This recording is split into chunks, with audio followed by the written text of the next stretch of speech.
welcome to Gridiron presented by Underdog. Whoa. My name is Kinsey. I am your host, and joining me today, we have a fun group of guys. We have one of the most prolific figures in the history of sports media, and the man who has never lost a debate, Skip Bayless. I like the pink today. Thank you. Well, Skip got on the future. Real men wear pink, right? Yeah. I feel that. I love it. Thank you. I'm with you. I got a little pink too. You got a little. Feel me?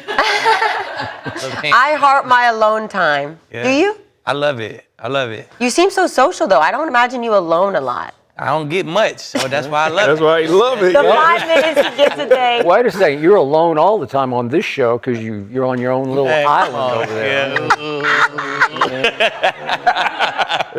What's the name of the island? No, it's Winter's Island. Yeah. 'Cause we ain't. Yeah. All right, over here, of course, you guys know we got Super Bowl winning champion, Aqib Talib. Yeah. All-Pro, 6-time Pro Bowl defensive tackle, one of the most disruptive D tackles of his generation, Gerald McCoy. G. And the king of quarterback breakdowns, Cody Kessler. Cody? Huh. What, you do looking at love my your pink? alone time. Yeah. Huh? You feeling my pink or what? Yeah, you're red. It's pink. It's pink, Skip. Hot pink. Did you guys match on purpose? You guys text Yeah, each other, we- give a little pink Yeah. today? We texted, we said we're, Yeah. Yeah. Little pink vibes. You there. guys have this little thing, but secretly a bromance. Like, you Yeah. guys secretly love each other. Big bro, that's my big bro. And he's always my little bro. Always. All right, guys, let's go over what's going to be on this show today. So, an Underdog, the Eagles and Cowboys are the most likely NFC East teams to make the Super Bowl. So, we're going to dive into that. And it seems like a lot of teams might be positioning to draft Arch Manning, but how good will he actually be? And then, should the Texans still view C.J. Stroud as their franchise quarterback? I know we were kind of hating on him at the end of the year, so we're going to dive into that. This episode is presented by Underdog. Underdog is available in most states, including Texas, California, and Florida. New customers get $50 in bonus entries when they play just $5 to get started. Just use code GRID when you sign up, and it's going to load instantly. Underdog, make picks, win money with code GRID. So, first things first, on Underdog, you're able to bet who will win the NFC, the AFC, and obviously the Super Bowl. So let's take a look who has the best odds to win the NFC. And this is going to be just the NFC East that we're pulling up, but check this out. So we've got the Eagles at 12%, Cowboys right behind them at 11%, Commanders 6%, and Giants 5%. So dang, Cowboys had the worst defense in the league last year. And now they're projected right at the Eagles to potentially win the NFC. So, Aqib, what % chance do you give the Cowboys to win the NFC East? The East, Yeah. shit, I'm giving them a 65% chance. Wow. Very high. That's high, right? That's Skip? high. Well, I'd say it's done. It's over. Yeah, we won. So what do That's you how give I the feel. Eagles? That's how I feel. The Eagles, they get The 35? the that's left? 25, and then the other two teams get the remaining 5. Okay. Whatever Damn. math. He's heavy on your Cowboys. I think the Cowboys gonna do their shit, man. They had a top offense last year. They returned everybody. I mean, I think that's huge. When you got a group like that, it's hard to retain everybody. You know what I'm saying? Including the coordinator. They retained everybody. So I feel like, barring injury, they'll be better this year than they was last year. You know what I'm saying? You have more chemistry on the O-line, more chemistry between Dak and his wideouts, more chemistry between Shoddy and Dak. You know what I'm saying? All around. So barring injury, man, I think they'll be better than they was last year. Now, the defense was terrible, but you got to address the defense. I think they did address the defense. It started with a defensive coordinator. I said that since last year. We sat on this couch, like Skip always say. They need to get rid of that D coordinator. They did it. And I think they got a scheme, some man coverage in that scheme, a lot of match stuff in that scheme, some good blitzes in that scheme. I think they got a scheme that'll match their players better this year. And then they added about, I say, my opinion, we don't know yet, but I think about 6 new starters to that defense. I think Agbania gonna be one. I think Winter's gonna be one. Gary will be one. Caleb Downs will be one. Jalen Thompson will be one. And I think Kobe Durant gonna start at corner. Okay, wait, is that the same Kobe Durant you called trash last year? I ain't say he was trash. Well, I said they did. needed help. I say the think Rams. trash. I say the Rams needed help, and he'll be a number 2 corner. He's solid as a number 2 corner. I say they cornerbacks. The Rams couldn't win with those cornerbacks. I don't think they could have won. But now they got a number one corner. Bland gonna be the number one corner. He could be the number two corner. I think he'd be straight. I think he'll start. I find a clip of me calling him trash. Well, you said the Rams corners are trash. That's a quote from you. Yeah. Quote unquote. And Kobe, to me, you remember me and TJ argued about it. I'm thinking he played like inside, more slot, more nickel. Yeah. More nickel, more safety. That's what I was calling him, a nickel and a safety. I was talking about the other corners anyway when I talked about the Rams corners. But I think he'll start. I think he'll be straight. He got the ball last year. He got his hands on some footballs last year. But with them 6 new starters, I think that's a whole new revamped defense, man. So, you know. When I met you a year ago, you had a Cowboys jersey on. Yeah. And I now have learned you're not a Cowboys fan, you're actually a Broncos fan. Are we going to see you potentially in a Cowboys jersey again this year? I always liked Dallas. I mean, I grew up in North Dallas, Texas, man. I grew up a Cowboys fan. We'll see. So it's always a nice little piece of my heart in Dallas, man. But you look at their head-to-heads last year with Philly, they was close. They battled like a motherfucker with Philly with that terrible defense last year. So, I mean, you revamp it a little bit. I think both teams would be good. I think it'll come down to the end. I think Philly's still a playoff team. They'll just be a wild card team. They'll be the 6th or 7th seed. I'm going to give that. What did you give Philly? The 20, what was it? 25. I gave Philly, 25. 25 and then left a little bit left over. Yeah, 25. I'm going to do that for Dallas. Oh, switch I'm going to give the high percentage to Philly. So Philly gonna win it 3 times in a row. Yes. Yeah. Philly was the first. They was the first team in the NFC East to win it back to back in 20 years. Yeah. So they gonna win it 3 times in a row. Yep. Yeah. For sure. Remember where you heard it first. Yeah. And the reason being is the Cowboys, for everything you said, they look great on paper. They got much better on paper. The Giants improved drastically on paper. The Commanders have a healthy Jane Daniels coming back. It looks good on paper. But then Philly, if you look at them, all Philly do, they just know how to win. And did Philly get worse? No. I would say they got better. Agreed. They needed a corner. They went and got a corner in Reek Woolen. He's a former Pro Bowler, just coming off Super Bowl, winning defense, okay? Then you go in the draft and you get 2 offensive players who Skip, you agreed was the best at their position, at wide receiver and tight end. I did. Yep. And Mekhi Lemon and what's my man? Eli Stowers. Eli Stowers. Yeah. And that's before the draft, I said that. Yes, Okay. and that was before the draft. Yes. They traded for Grenard, so they got another double-digit sack guy. So they got better defensively, offensively. We don't know what's going to happen with AJ. But if they right lose now, AJ, would you say they're still better? No, well, at worst, they have the 2nd worst roster in the East, okay? But then once you start looking at that, now you got to go to strength of schedule. So if we go to strength of schedule, last year they had the 2nd hardest strength of schedule, still went 11-6 and won it. Okay, this year they have the easiest strength of schedule, and I believe their roster got better. The last time they had the easiest strength of schedule in the NFC East, they went 14-3 and won the Super Bowl. So this team just knows how to win. So you got strength of schedule. They got a new offensive coordinator. The coach hasn't changed, but most importantly, there's no substitution for experience. This group just knows how to win. They done been through everything, and they're just adding different pieces, but their core is still in place. We don't know what the Cowboys are going to be. We know they look good on paper. It does look good on paper, like they've improved. But what happens when you have to put it together? We know Philly has put it together. Now they just added little pieces so we can improve. So I'm going with the team with the most experience, that's won the most, been together the longest. I'm going with Philly. But percentage-wise, about 25% for the Cowboys, where I go with. I like that. Yeah, I gave the Cowboys 30% chance to win the NFC East. That means I'm giving Philly a 60% chance, and then the Commanders and Giants are right around 5%. This number will change, though, in the future. I like what they're doing. But, yeah, I'm going with the Philadelphia Eagles. I think they're going to three-peat. I think they'll win it again in 2026. Defensively, you know, they lost some players in free agency, but they also had retention. They retained a lot of key pieces from that roster last year. You have all-pro corners in Cooper DeJean and Quinyon Mitchell. You also have 2 staples up front in Jalen Carter and Jordan Davis. Those guys are extremely important. They can stop the run. They also can get after the quarterback. You got Nolan Smith, who should be healthy next year. You also have Jahad Campbell, who looked good. I think he's going to be even better and continue to improve. Is he? You didn't like it, Skip? No, I love it. Oh, okay. He scares me. I mean, Yeah, I was about like, to say, he's going to serious get business. better and better. Yeah. And then you have Zach Bond in the middle, who had 123 tackles last year, and he's the leader on that defense. He's always around the football, and he's always in the right place at the right time. They also added, like Gerald mentioned, Reek Woolen to help the secondary, and then Grenard, too, to add some extra help in the pass rush area as well. But the biggest question right now for Philadelphia is, what is that offense going to look like?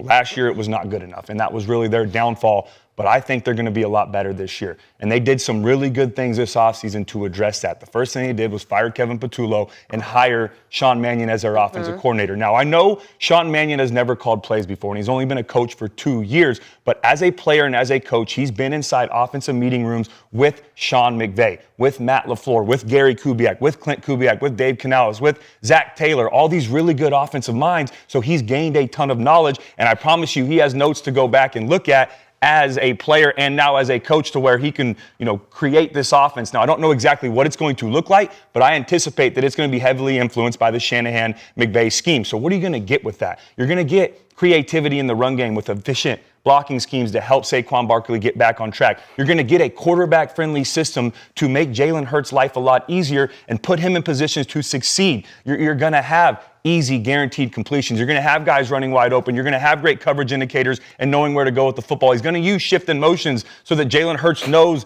the answers to the test pre-snap so that he can play quickly and play fast post-snap, or check and get to an advantageous play, which they didn't do last year. I expect Sean Mannion to put him in that position to be successful. I really believe that. And then the other thing they did this offseason was add talent to that side of the ball. Howie Roseman is arguably one of the best GMs in football. Why? I mean, is there anybody better? Yeah, you can argue the best. I think there's a couple other guys. I think Les Snead does a good job. I think there's a couple other guys. Schneider with Seattle is up there with him as well. But what Howie Roseman does, Don't forget George Payton. Yeah, George, sorry.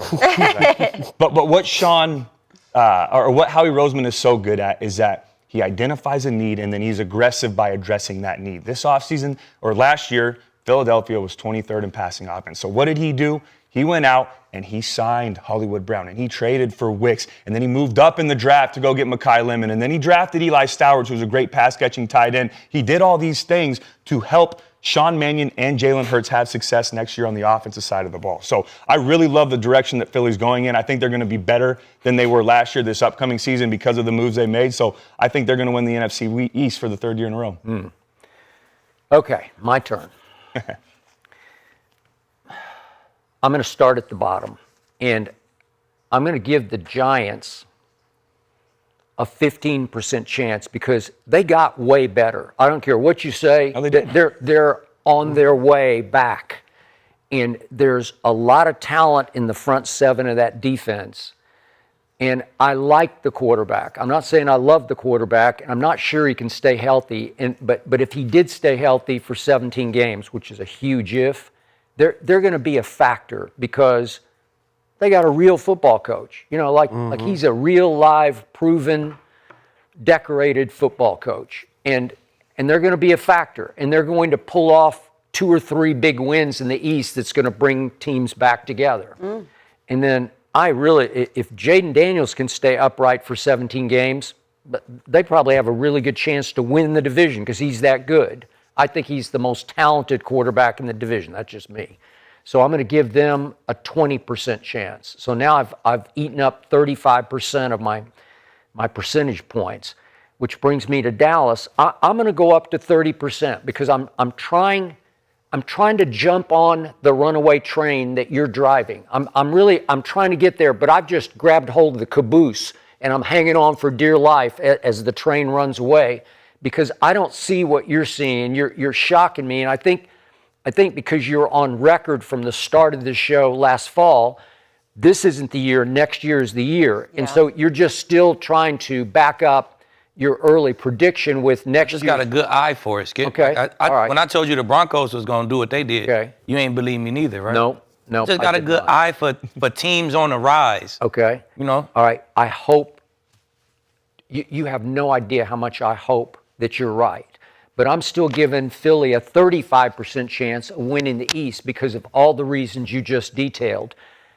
He's the best GM. And once again, against all odds, he won the offseason to me in the NFC East because, my God, Reek, You got as soon as you get. Was he not the best player available to me? Do you not love him? Love him. Yeah. Okay. And so you go. It's like not fair, man. You added him to those two young corners who are only going to get better and better, and then you listed all the players down the line. When you got Jalen Carter and Jordan Davis had like a coming out year last year, right? Where he emerged, man. Yeah. And then Zach Bond is he's at the top. You know, he's as good as it gets. And Greenard he's just really he's a 12 sack guy. And you went and got you just stole him in the middle of the draft. You went and got him. And Campbell and Jalix Hunt, they're young players who are explosive to me, where they jump off my TV screen. And Makuba, he tore his knee up, but they said he's already back in their OTAs. So, and what did Makuba do at Texas his last year? He led the nation in interceptions. He's a ball hawk. He's what I love at that position because he's a hitter and a ball hawk. So I'm saying what's not to love when you go get You go get Jalen Hurts exactly what he needed, 2 new security blankets that he'll learn to trust both of them because they are third down difference makers, both of them. In college football, Mekhi Lemon and Eli Stowers made huge differences. I think we're going to talk about Diego Pavia here in a little bit if we get to the topic. But Eli Stowers was even a bigger reason that Vanderbilt went 6-2. My school, my doormat school, went 6-2 in the SEC because nobody could cover Eli Stowers on 3rd and 6. They just couldn't stop us. And Pavia to Stowers. Okay, you just gave him to Jalen. It's exactly what he needed. And you have raved about the Mekhi Lemon you watched every snap of.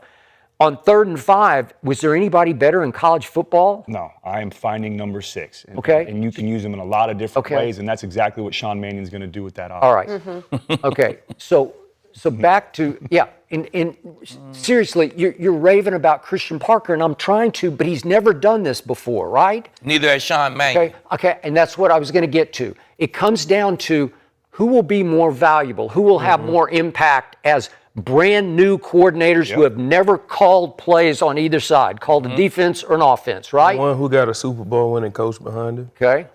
Well, there you go. You would think that Super Bowl winning coach ain't going to be in your brain. That ring ain't going to be in your brain when it's time for you to perform. That Super Bowl winning coach going to be staring your ass down, just watching what are you going to do. So I don't see why is that relevant. Just because he won a Super Bowl, he on my team, that's going to help. They ain't going to help me perform. It's very relevant if he's calling plays. If he's calling the plays and he's got this Super Bowl winning coach who has called plays to win the Super Bowl, he's right here. He advised him like, nope, okay, we went through this. I like this. Yep, do that. That helps. It helps big time. Okay. Like all right. Having Andy Reid next to you. Yeah. Okay, so 1 year ago, I looked at this Dallas team and I really liked it, and I over-liked it, but I liked the opener Thursday night at Philly because, to your point, I'm not afraid of Philly head-to-head, never have been. Dak Prescott at Philadelphia has thrown in his career 10 touchdown passes to 0 picks, and he was 0-0 in that game, and my prediction was if Dallas can go win opening Thursday night of the NFL schedule at Philadelphia, it will detonate them. It will launch them. And I could see early season momentum where with George Pickens rising, shining on a contract year, trying to prove that Mike Tomlin was wrong about me. I'm not more trouble than I'm worth. Watch this, Dallas. I thought we were perfectly positioned to make a shocking run and steal the NFC East. So that was my prediction. I thought we could win 12 games. And what happens on opening night? We're in perfect position. We hold Philly to 3 points in the second half with our sorry-ass defense, right? And my favorite player, the best receiver in football, or so I proclaimed before last year started, CeeDee Lamb, drops 2 huge balls in the fourth quarter and dropped 4 for the game. We're right there. We should have won the game. I think everybody would agree. We were in perfect position to win the game and take off. And instead, the worst started happening because, like you say, did they break my heart? They didn't just break my heart, they wrecked my soul. Like I can't recover from what I kept waiting last year. Okay, show me. And then we had those 2 blips where We go head to head with Philly, and we fall behind 21-0 early second quarter at home. Remember that game? We're down 21-0, and we storm back and win it 24-21 on a last-second Brandon Aubrey field goal. And I think, okay, here we go, because Thursday the Chiefs got to come visit us. They're starting to come apart, and we took them further apart, and we won the back-to-back games. Then they go to Detroit and just lay the biggest egg of the year, where the offense did a few good things. Pickens didn't show up, but the defense was just horrible. It just, remember, Amon-Ra wasn't going to play, and then he did play and catches the first ball of the game, and they're off to the races. And my point about the offense that I can't get back on board with is, remember, everybody said we had an historically great offense last year. Okay, here's the bottom line to what happened last year. We finished 7th in points scored. Is that historically great? Seriously, because I didn't see historically great. I saw 2 home games in which we were nightmares at home. In a Monday night game against Arizona, the offense scored 10 points against an Arizona defense that finished 29th in points allowed. Is that good? Is that historically great? And then, remember, Minnesota with JJ at quarterback. They come in on Sunday night to Dallas. This is Jerry World. Remember what happened? B-Flow, Brian Flores, he just clowns us. We go 2 for 12 on third down, and they just front run the whole game and wipe us out. It's not even close. So when I've got 2 big stage primetime home games in which the offense does not show up, how can I just jump back on board and say, hey, yeah, we're going to be great. We'll be the best offense in football. I'm not sure about that. And our guy from the University of Oklahoma, the left tackle, Tyler Guyton, I'm not sure about him. And I wanted to love him, but I said on draft night, he's kind of a project. It's going to take time because he's a gigantic human being, as you know. And he had a hard time last year. And I think he got yanked a couple times. They were saying he was beat up, but I think they just said, not sure yet, right? Yeah, he struggled. Okay, and it's the left tackle, and Jordan Mailata he's pretty good on the other team. You know, like he's pretty safe over there. It's a pretty safe bet. And by the way, how he drafts that Markel Bell from the U, who's a 6'9" left tackle. He started 15 games last year. Watch, he'll end up being pretty good. And I don't. My only hope with the Eagles is Lane Johnson looked like he was kind of on his last legs last year, and he couldn't stay healthy. And I don't know. Do you trust him? Because they kind of go as he goes in the offensive line. Yeah, I absolutely trust him. I think their offensive line is going to be a lot better next year. They got to stay healthy. Yes, but they I do do. think with this new run game they're going to have with Sean Mannion, he's going to help them get back to where they were in 2024 because that was a recipe for success. Let's lean on the offensive line. Let's lean on the run game. Then let's get some play action off of it and then use the pass game when we need to if they're going to load the box. I really believe Sean Mannion's going to go into this season and look at that tape from 2024, what they did with Kellen Moore, and try to incorporate a lot of that into this offense, obviously within his own scheme, but build it based on what they can do successfully, and that's run the football, then go play action off of it and get into the pass game. Okay, I don't understand your gripe with your offense. The offense is great. They're going to get better. They were 7th in points scored. Is that great? I'm just do you going have by to the be- numbers. do you They were have to second be in number? total offense, and they Do put you it have on- to they be had a lot of number yards, one and they to had a lot win of it all? success, and they had You have to be injuries. number one to win it all, but you need your strength to remain a strength.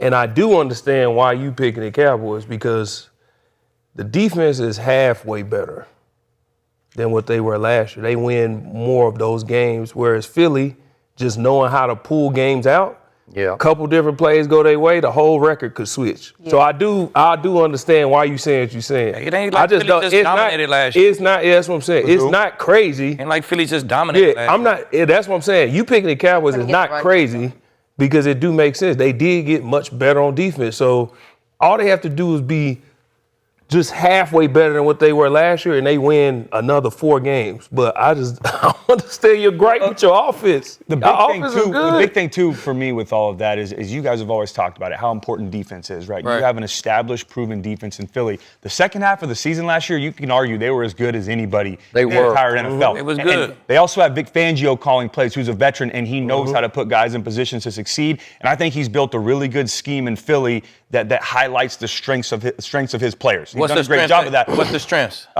Stopping the run with Jordan Davis and Jalen Carter up front, letting them rush the passer, letting those guys come off the edge, and then playing man if they need to and cover, and putting Cooper DeJean and Quinyon Mitchell in one-on-one positions so they can get pressure on the quarterback. They trust those guys. You look at what Dallas is doing, right? Let us get some off that Fangio tree. Yeah. Right. Let us start in the middle and start building our shit with Quinnen and Kenny Clarkson. Like it's a copycat league, bro. Yeah. They mimicking the same. Let us get downs. Okay, that's our Cooper DeJean right here in this nickel. Let's keep him in this box to be the quarterback, make big time. I'm telling you, and that it's a Jahad copycat Campbell, league. that's the kid from Michigan. He's the Jahad Campbell. I'm telling you, look, let me get a Campbell. Look, I'm telling you, he gonna mimic. He say this is the Cowboys defense, and I don't want you to say Philly defense. But if you look at what he's doing, he is getting similar type players for his defense as what he had in Philly, and they're gonna run the exact same system, bro. And morale is a big thing for me. Like they might not have had a historical great, but I guarantee you the offense was happy about their season. I bet you that. I bet you the building is happy about what they're doing on defense right now. And Philly, I don't know how it's championship, Super Bowl appearance, then it's a first round exit, and a lot of drama, and all year was all drama. So the morale's different. I'm just telling you, bro, morale is real in the building. The morale in Philly is not 100%. It's just positive. It's not. We don't know what we finna do with AJ. All these reports come out about Hurts. I'm telling you, the shit is real. But the morale is real. It is. But the reason I got, reason I got Philly is because through all that chaos, they still was winning. And they're back-to-back. They still was winning. And then they just added some more players. Yep. So throughout the chaos, it'd be different if they we see how fast shit can just go down. But they had a first-round exit. The Chiefs was winning, then bam, 7 wins just like that, right? But it's not hard for a team to go from here to here.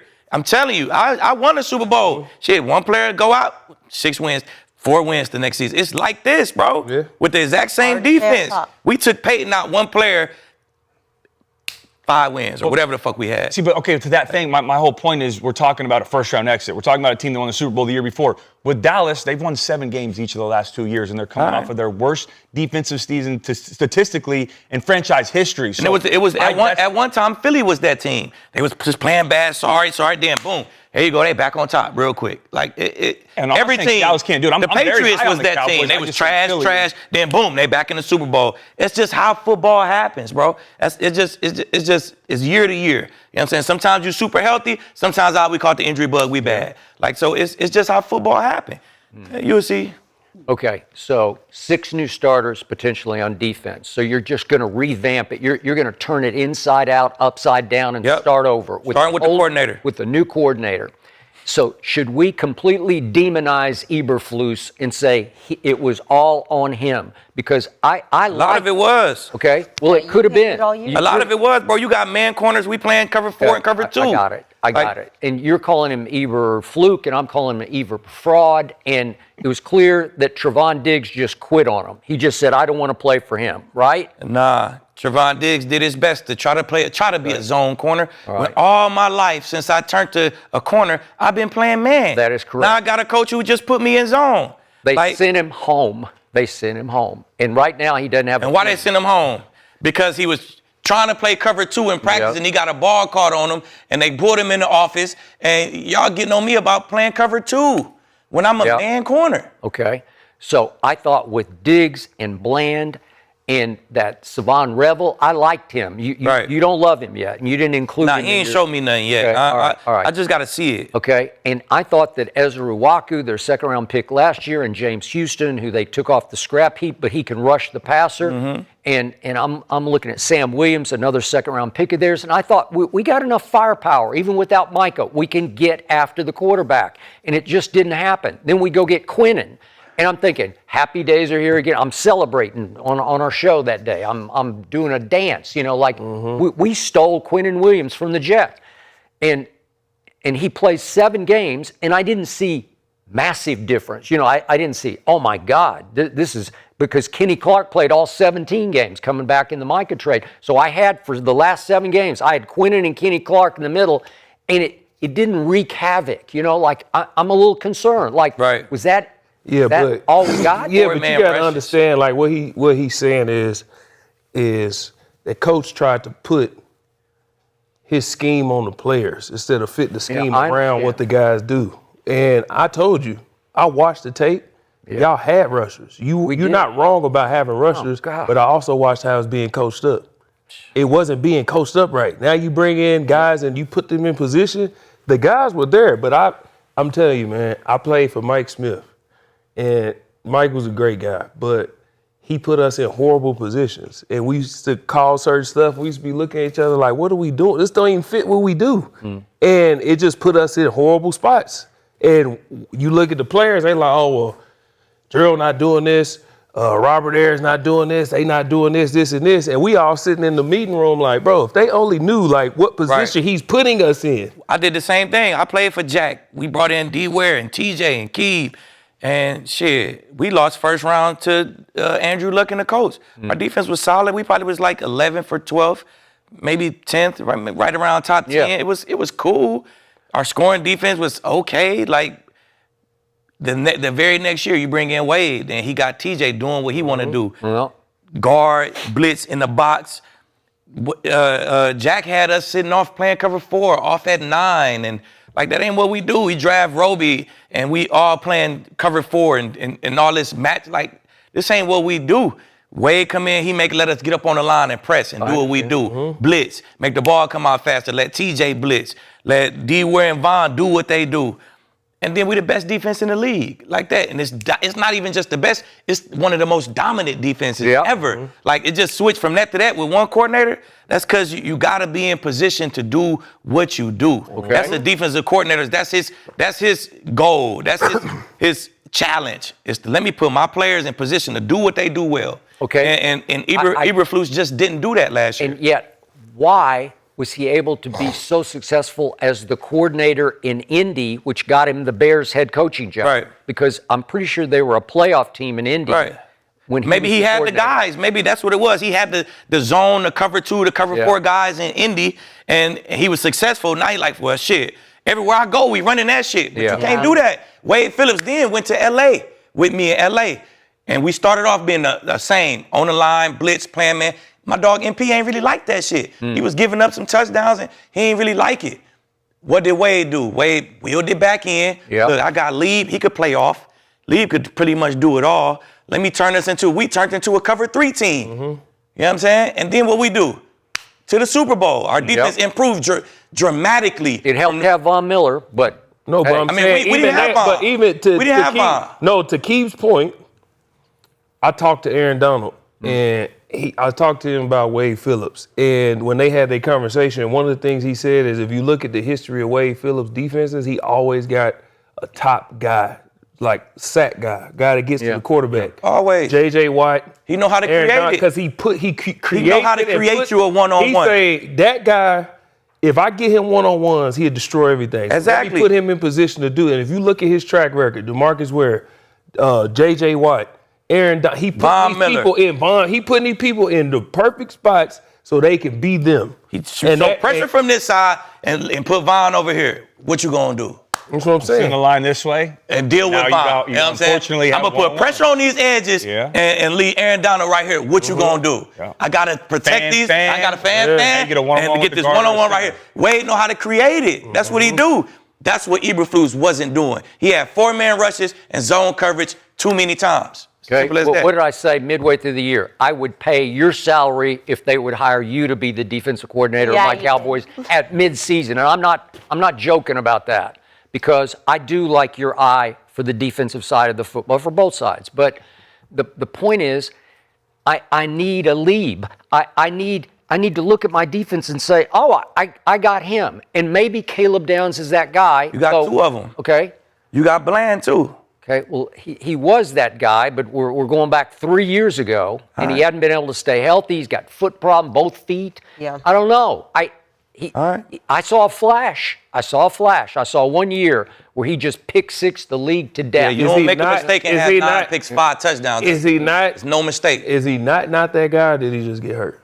Just got hurt. Just That's got it. hurt. That's what I'm saying. Yeah, Just and got I think hurt, bro. I think He just hurt. corners lose confidence, like fighters lose confidence, where you get tagged one time, you get rocked, and you lose your faith in yourself sometimes. I've seen it where you're just not sure anymore. I'm guessing wrong. You've seen it. Yep, they get it back too. Okay. They lose it, they get it back. They lose it, they get it back. Especially if they have a coach to put You them got in a coach to position put you in that. position? Yeah. All right. So I look down my new starters on defense. Caleb Downs is he could be a great player, but I know he's a very good football player. That's what I know. So I'll take that and I'll give you a plus on that one.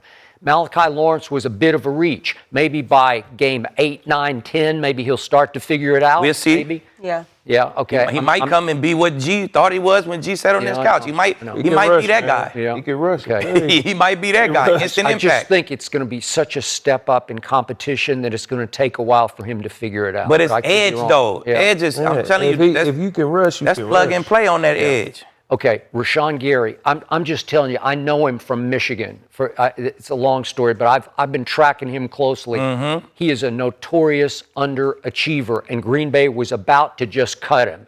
And Dallas said, well, we'll give you something for him. Okay? So if he come to Dallas and he underachieve and stop the run and give him 7.5 sacks like he do, I'll take that's perfectly fine. Take it. Okay. Stop All the right. run and give us 7.5 sacks, and we'll take that underachievement. Okay, is he a difference maker? Is he a life changer? You don't have to No. be. You don't have You to. just have to be a edge Okay. setter and a All right. 7.5 sack guy. Okay, Jalen Thompson started 5 years for the Arizona Cardinals, and he's a good football player, but I can't go any more than good football player. I think Starter he's in the smart. NFL.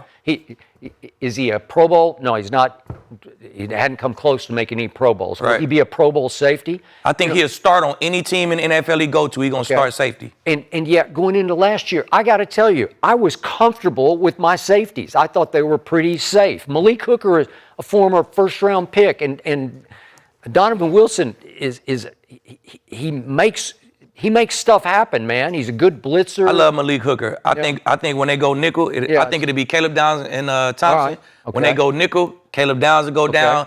Malik Hooker will come in. You know what I'm saying? All That's right. how I think it's going to go. Okay, D. Winters, we got in a trade from. He's a nice backup player who can contribute. Yeah. It's good to have the Difference maker? I don't think so, because he couldn't start in San Francisco until you got decimated, right? Okay. But then he played Is well. Overshown the difference maker? Yes, can be. Okay. Absolutely. And I do think he still didn't have his leg underneath Exactly. him last year. Okay, I think he's scratching the surface on how good he's okay, actually going to be. and Leah Fowl can be a difference maker as a blitzer, and he's a little crazy, and he makes mistakes. He's like the flip side of Caleb Downs, where Caleb Downs never going to he'll always be in the right place at the right time. Leah Fowl's capable of making a play a game where you're like, God. Okay, so when you say difference maker, what are you actually like looking where it for? has Because impact. everybody They was on the Madden. because everybody they have a can't- star around Yeah. that shit. Yeah, exactly. Well, but everybody can't be that. That's what I'm saying. Well, if I got Quinnen, a difference maker, on up front, Yeah. on the second level, I got Overshown, a difference maker. And on the third level, I got Bland and Downs as my do? difference maker. Okay. That's all I need. I got okay. a difference maker on every level. That's all I need. Everybody else, I need y'all to be solid, do your job, Okay. starters. And we got your guy, P.J. Locke, who wasn't a starter for you, and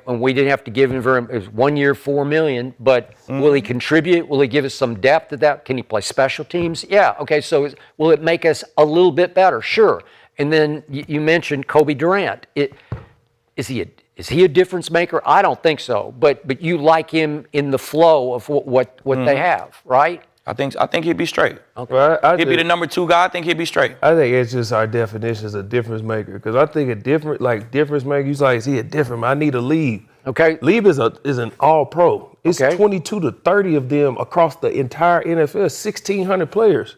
Okay. So that's what I'm saying. Sometimes you just got to accept this dude's a really good player, and he's really good for our Okay, defense. so I look at Philly and I say, Jalen and his running mate inside who emerged, you know what I'm saying? God, those two guys are, like, they're really good. If Wait, you talking about the Phillies Yeah. D-tackle? Jordan Daniels a difference maker, then No. Kenny Clark a difference. No, Dallas D-tackle tandem is better than Phillies.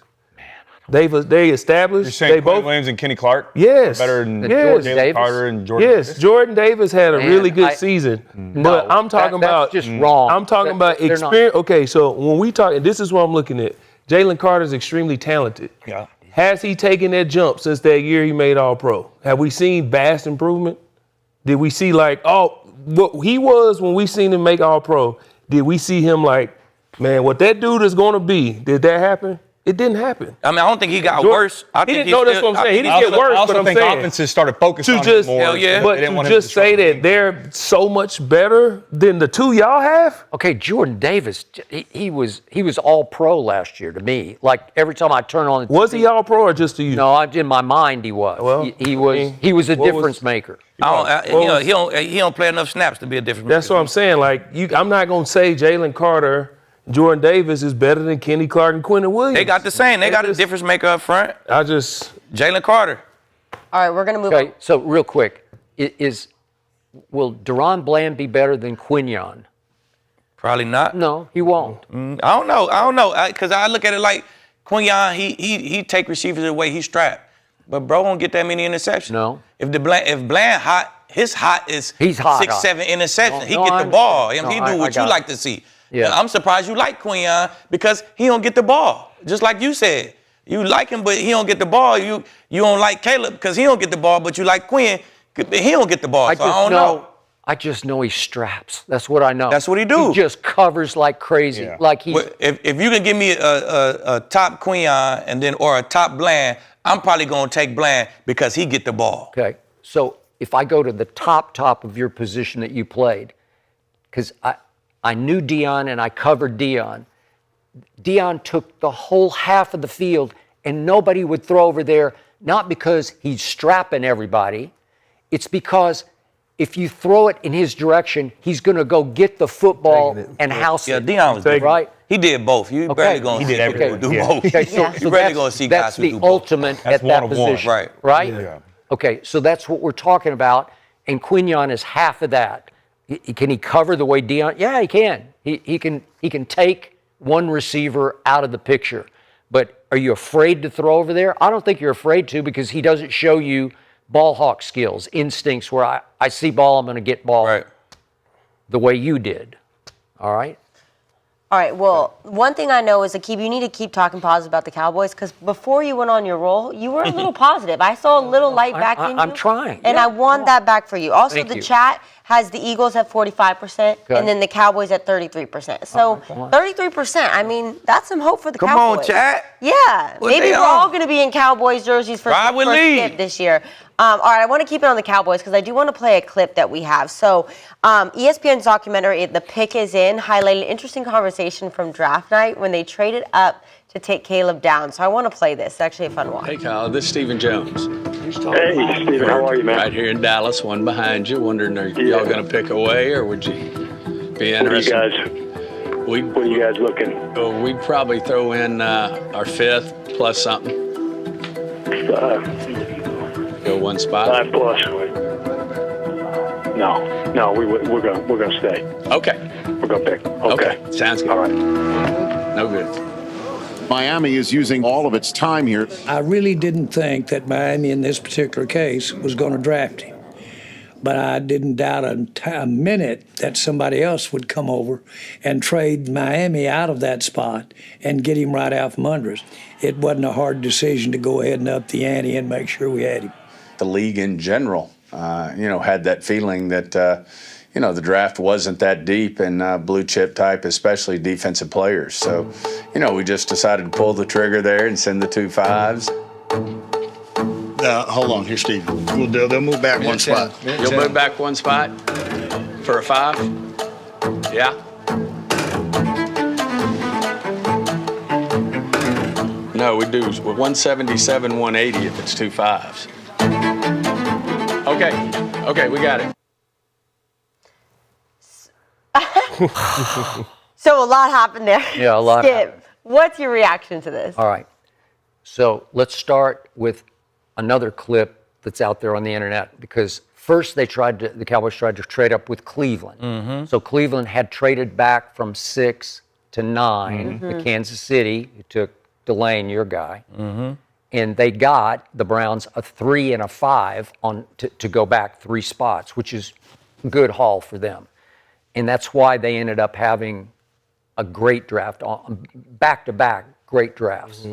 All right, so now we get to Dallas trying to trade up to 9. They tried because Jerry says also, we didn't see it in the clip, he said there were 4 defensive players on the board that we thought were worthy of a lot of our ammo. We're going to trade up. And what was the runaway theme before the draft? Jerry's going to trade up, right? Didn't we all agree with that? That all the mock drafts had Jerry trading up.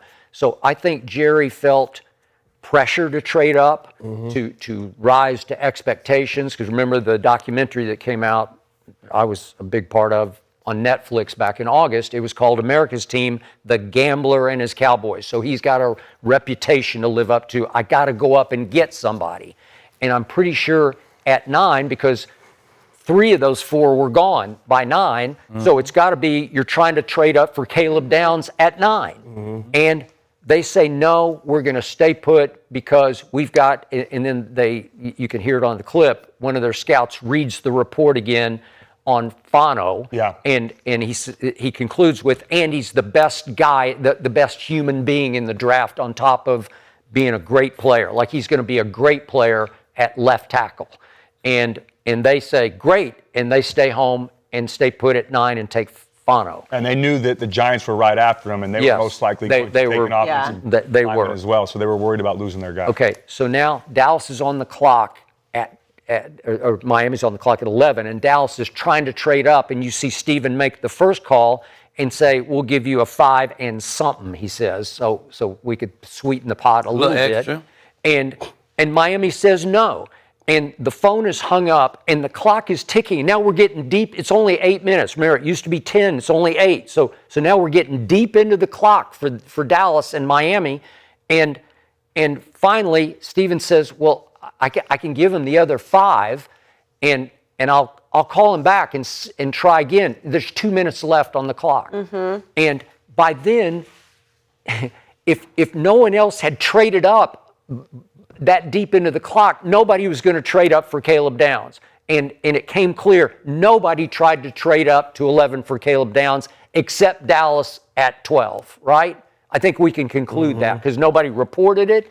And it's clear on there, Miami's just waiting, trying to wait out Jerry because in the end, as I said the day after the draft, he doesn't know it, but he's negotiating against himself there because nobody else wants that pick. He's scared to death somebody's going to go up and get Caleb Downs, but nobody went up or even offered Miami anything, or they would have taken it because Jerry's only offering at first a 5th, or Steven, to go up 1 spot. So then Steven calls him back and he adds in, no, we'll do 177 and 180, the 2 5th-round picks. They had 3, and they're the second and third of those 3. And Miami says, yeah, great, done. Well, now there's 1 minute on the clock, and they barely beat the clock to get their draft pick in of Caleb Downs. It came real close to blowing it completely because it was 2 seconds left on the shot clock to get the call into New York to take Caleb Downs, but they pulled it off. And then they celebrate like they just won the Super Bowl when, in truth, I think they were bidding against themselves to go up to 11 because I think Miami was just sitting on Caden Proctor and they just said, we're going to take the tackle. We don't want Caleb Downs. But I don't think Jerry, I don't think they knew that. They didn't know. You know what I'm saying? They don't know that. No. All they know is this one blue chip defensive player left. And we trying to go get him. But they did say in that whole entire thing that if they weren't worried about Miami, they were worried about somebody else. Right, somebody else trading up to go get him. So Skip's making a good point. At 2 minutes, and then once I call and I say, hey, we trade up and we'll give you a 5th, and they're like, nah, I'm thinking like, oh shit, they on the phone with somebody. Yeah, like, that's exactly right. That's why I think the initial offer wasn't necessarily to make a push for it, but it was just to see if Miami would be willing to trade that pick. Because the first thing that Steven said was, are you guys going to trade away or are you going to pick right here? And they said, well, what do you got? So they're open to taking trade offers. Now they got to throw in the 5th. He wasn't, what's that guy's name? Kyle Smith, he's the assistant GM of the Dolphins now. He's not trying to auction with them. It's not like a bidding war. No, you got to improve. He's just saying, no, we're going to stay. See, well, a bidding war would make me think it's just me. Yeah. A flat out, nah, we good. Hang up. That made me think, oh, shit, they on the line with somebody. We got to up the ante. Maybe they got something better. Maybe they got a better offer than that. I got to up the ante. They were very vague with their response. Miami was, so that led them, the Cowboys, to believe maybe someone else is about to If you're trying to sweeten your pot, you wouldn't hang up on Dallas. You just say, no, you got to do way better than that. That's what I would say. I mean, Yeah, fit?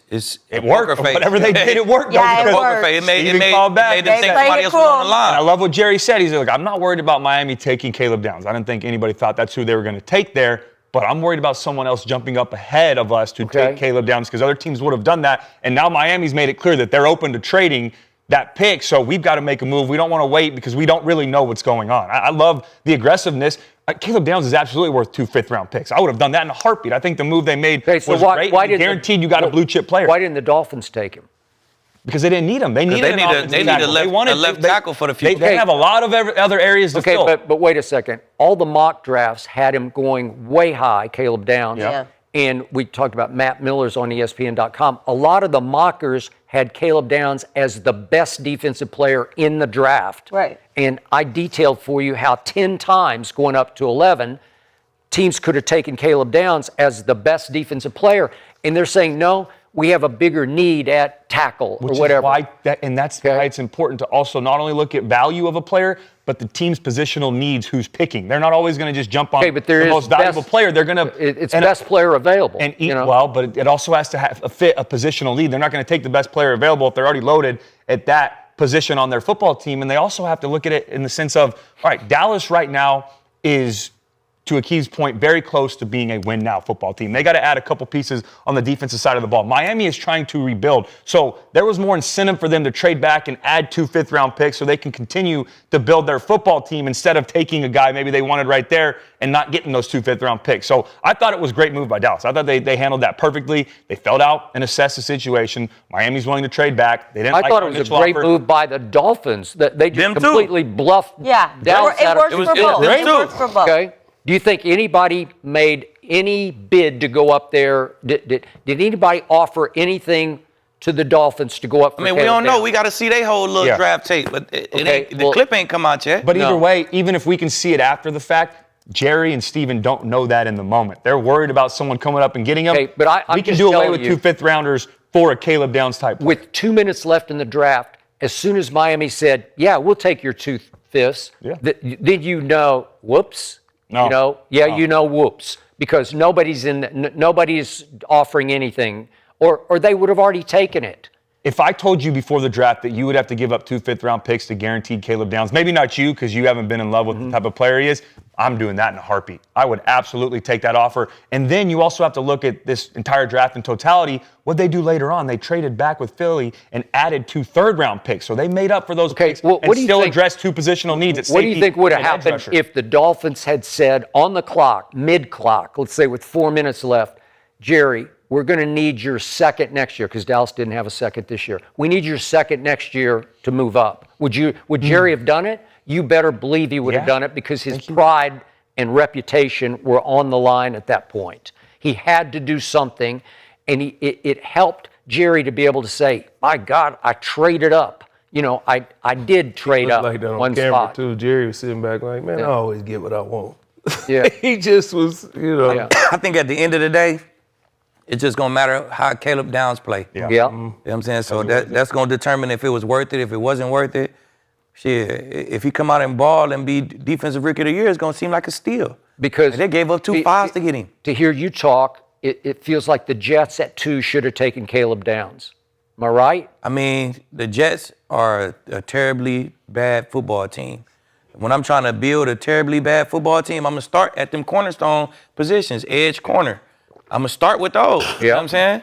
If I'm okay at those positions and I feel like, all right, I can get a solid pass rusher later, I got a number 1 corner, let me get something else. So, no, they shouldn't have took him. The Jets should have took who they took. And if you don't have a pass rusher, it doesn't matter who's on the back end because no one's covering for 5, 6, 7 seconds. You need to get pressure on the quarterback. They had 26 sacks last year as a team, which was 31st in the NFL. David Bailey was absolutely the pick there. Okay. So I just keep going down the list. Arizona at 3, they should have taken Caleb. Titans definitely should have taken Caleb at 4. Giants, you can go back and forth because Reese had been fallen that far, but would you take Caleb over Arvell Reese? I wouldn't have been mad. I would have. Yeah, I would have. If I was the Giants right there, Remember, I What said. You Remember, did. I said that. If I I'm would have taking too. defense, I'm taking Caleb Downs. Yeah. If I was the Giants, I would have Caleb Downs and Big Francis. That Okay, would be my and then, first picks. then we get to Kansas City, who had traded up, but they take your corner, and so you're good with corner over safety there. I'm good with that. Okay. They lost their whole secondary damn And then near. you never were that enamored of Sonny Styles, so you're saying Washington should have taken Caleb Downs at 7. I would have did that if I was Would've watching. did I that would have too. took him too. And as much as you like Tyson at 8 with New Orleans, you're taking Caleb Downs. No? I mean, No. offensive player to defensive player, No. it's kind of hard to 'Cause compare it. That's Kellen Moore. That's I'm Kellen taking Moore. wide Yeah. receiver. Yeah.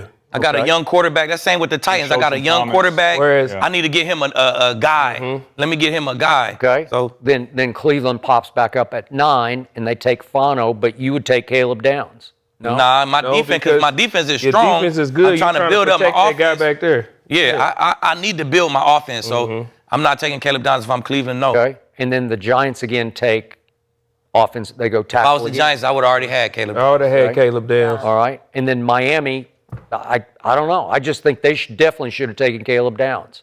I'm just saying they building a franchise. If I'm building a franchise, I want a corner, a left tackle, a cornerback. I mean a quarterback, a left tackle, extra picks. extra picks, a corner, and an edge. Then my guys, I want you to know their name. My left tackle, my quarterback, my corner, and my edge. I want to start my team with them guys. And they take a Caden Proctor who came on strong at the end, but most mocks had him in the 20s. Like that was overdrafting to take him that Who high. would you want Dallas to take? Because if my team, want him to if take Caleb Ruben Bain. Downs, Well, he wanted him to stay if at I'm 12 and at take Bain. 12 Ruben Bain. and Caleb Downs falls to me, I'm just, okay, thank you. I know. Yeah, but I'll take an It edge made me rusher. feel worse about I'll the just- Bengals trade when. But they edge rush room, if you look at it's deep though. It's They, Ruben, what, it's what like did the you best say thing about on their Ruben defense. Bain? You're not going to go work with him? Heck yeah. Okay, thank you. But if I could get, so if you could get Ruben Bain and just Ruben Bain, or you would take Malachi Lawrence and Caleb Downs instead of Ruben Bain, Exactly. Yes. I would do that. Yeah. Okay. That's what I'm taking. I don't know. I'm taking them both. If they didn't trade for Rashawn Gary and if they didn't get Azaraku the year before, then sure, that maybe made a little more Exactly. sense to get Bain. But they've got some depth there. They And got Quentin and then Williams, And then that's they like got a pass Barnum in the rusher up third, front. and then they got some of the and Overton you from got Alabama. 2 D tackles in the middle that's going to control everything. addressed You it. walk Caleb Downs in that box, or he can cover in the back end. I like it. I just want the humanity side of it, man. I was watching. I ain't got a lot to add to. Y'all said everything, but just I was looking at like how Jerry and them was going back and forth and all the stuff that was happening, and then after they got Caleb Downs, how that room reacted. And I'm thinking, once Caleb Downs sees that, just the human in me, as a kid who worked to get to Yeah. NFL, when you see all the stuff they're going through so they can get you on their team, that's got to feel good for Caleb. Yep. You know, Yeah. you watch that, Yeah. you like, he going here and we got to give up this person and this, and then nope. And then you hear Jerry Jones, of all people, say, I had to go get my guy. For you to work so diligently in your life, we all work hard to make it to the NFL. To see that video is like, that has to be a good feeling, you know. And then to go to a team that did all that, you are their guy. And Jerry is that you see how he treat his guys. So when I watched it, I was just looking like they got to feel good for Jerry Caleb. in the sit-down interview post-draft says there were 4 defensive players that we thought were worthy of the ammo to spend to go up and trade for. Okay, so I'm pretty sure he would have had them in some order of David Bailey, Reese, Man, listen. Sonny Styles, right?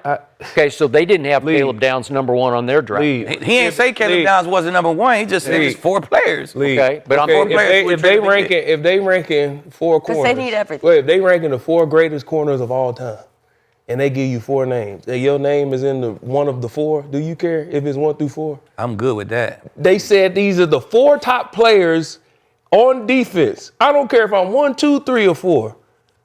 Out of all of these thousands of college football players, I'm and in you tier got 1. me in the, And the top Cowboys 4 ain't say he was players. one. Yeah. They I ain't say he don't was care. 1. Cowboys ain't say Okay. he wasn't 1. They just said it's 4 who I trade up and go get. Hey, listen. Shit, they tried to trade up with Cleveland. Cleveland said no. Okay, So he could have potentially went 9 or whatever or before 11. So given everything that you're saying, all of you guys are saying, then the clock is ticking now toward next year because we're about to find out. We'll Yep. see game by game because somebody was really, really wrong here. Like a bunch of these teams passed on Caleb Downs who could have taken him, And if he turns out to be what you say he is, if he is a life changer, then all these teams that had Washington, all these chances, the Giants, guys right within the NFC East, Right there. Gonna be like, damn, we could have had him. Yeah, Jets, Arizona, Titans, all these teams. Heck, I don't care what you say about New Orleans and Kellen Moore. I mean, if it's Caleb, if he's that guy that you're talking about, if he is a difference maker, then New Orleans blew it. Because you do have. What if the guy that they picked? What is Jordan Tyson? Okay, we'll see. Wins offensive rookie of the year. Yeah, helps their offense get to another level next season. What if Mekhi Lehman wins offensive? It's all what if. Absolutely. What if? A bunch of what ifs. I always say draft picks are question marks. The situation they go to matters, man. Okay, and just for the record, I'm on the record with Reuben Bain, and I told you that down the line, Jermod McCoy, let's see what he does, because Dallas could have had him. And then Keontae Scott, I told you, I loved him. And Dallas said, no, we'll take the Florida corner. So the clock is ticking on all these moves now. Let's see what Bain does.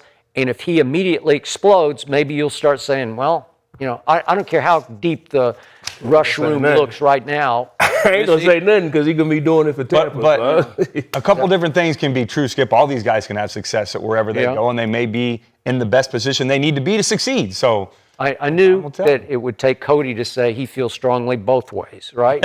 He like them all. Hey. I didn't say that. I'm just saying. They all can be great. They all going to be great. Though. Like, you don't know. Or they could all tank. I'll say the opposite side of it. Yeah. You could have the first, out of the first 20 or so picks, maybe 10 it happened all the time. You heard what Steven said. People said this draft just ain't. It wasn't that. It works both ways. I don't know. I disagree with them boys, man. I've seen a lot of good players in this draft.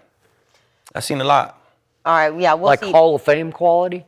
Like, I think, they're going to be damn good. But leave because you watching football. I think a lot of people go off, these guys wasn't names all through college. Like when this draft, you remember last year when all them quarterbacks was coming out and they was like, this quarterback, that quarterback, this and this. Yeah. It just wasn't that. Yeah. But if you watch the tape, it's a lot of good football players.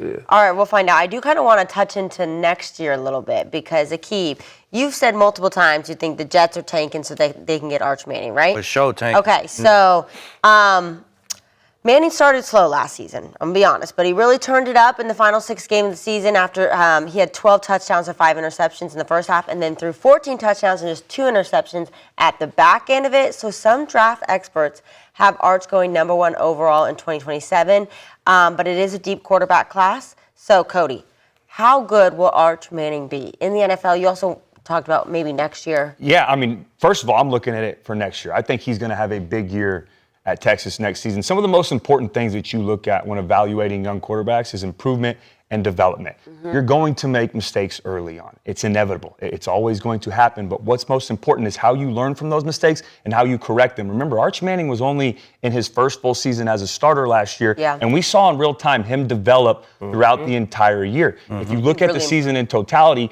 early on, with all the pressure he had, he struggled. And there were a lot of question marks about him. His mechanics were off, starting with his feet and his base. He didn't look comfortable in the pocket, especially when he started to get pressure. That in turn affected some of his accuracy with his throws. And then it just looked like really overall he wasn't comfortable and couldn't settle into the season early on, especially after starting out the year playing Ohio State in the first game. But what did he do?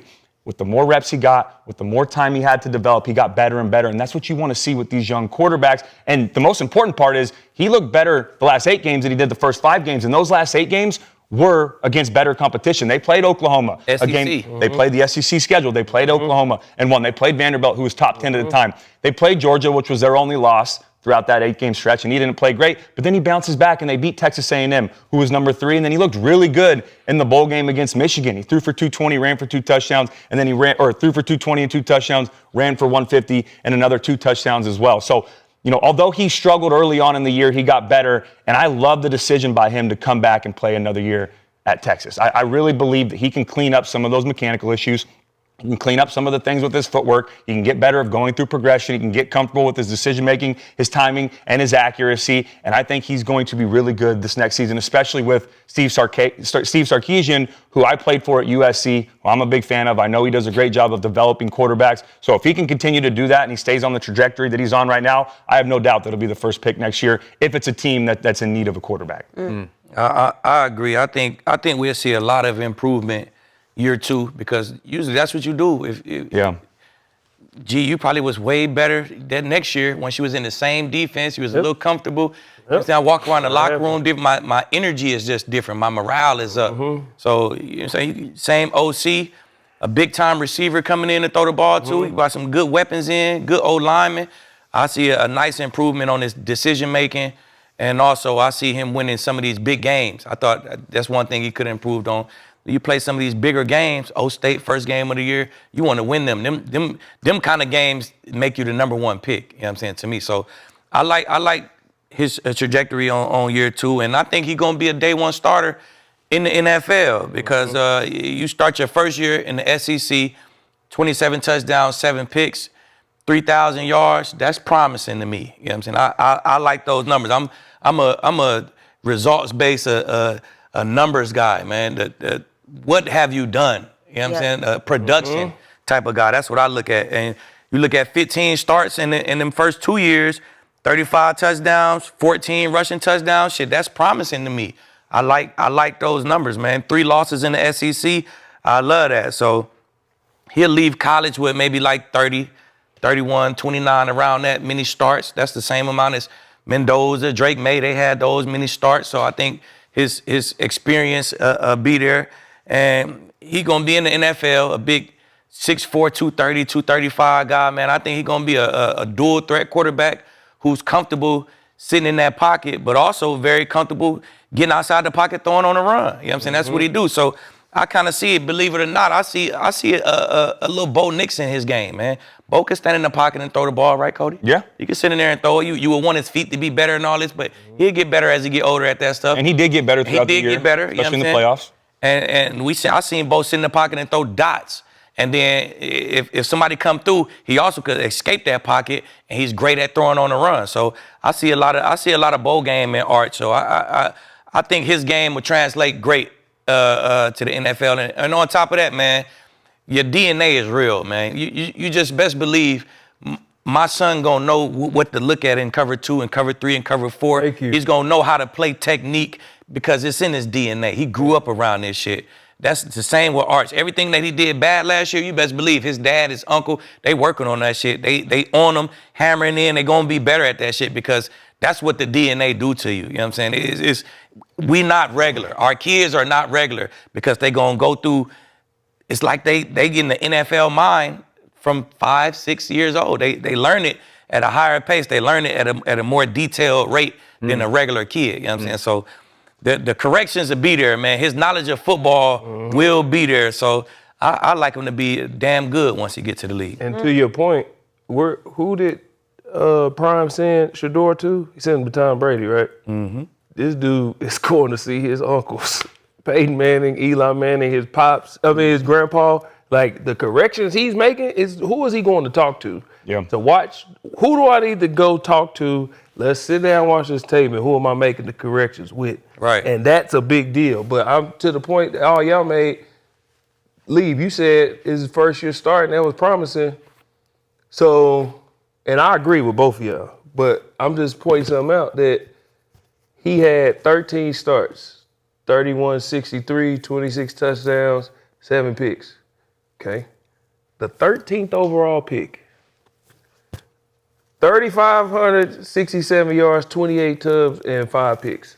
He was the 13th pick. He put up his numbers as a sophomore. And he went as the 13th overall pick, and he left school. So imagine what Arch can do. Yep. He's already right here, and his trajectory, he's bigger than Ty.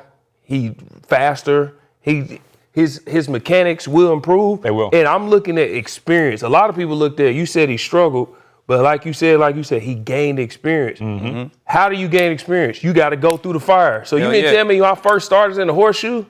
I got to go to Ohio State, the defending champ. That is my first game as a starter. This is where it starts. Then he go on the road. A lot of people forget the atmosphere matters. It ain't just about the ranking. He had to go to the Swamp. Then he had to go to Georgia. These are places he's having to go through the fire. And now I know, okay, when I went there last time, what was my prep? What was this? What was it? And he's gaining experience. But what I look at is, what did he do as the season went on? You love QBR, Skip, right? His last 3 games, 92, 91, and 99. But then, Cody, you can attest to this. the time it takes to get the ball out your hand. First 6 games, 3.1 seconds. Last 7, 2.6. So what does that mean? He's more decisive. He's seeing the defense He's deciphering the defense better. This is how he ended the season. So imagine you take all that experience with all his skill set, all his talent. You take what he did, his trajectory. I'm going to take this to my uncle. I'm going to take this to my pops. We're going to sit and we're going to learn. I got better players with me. I got more experience. I'm going to take that. I believe he's going to take that right into the #1 pick. He's going to play well next year, and then sky's the limit for him in the league. But, yeah, Wow.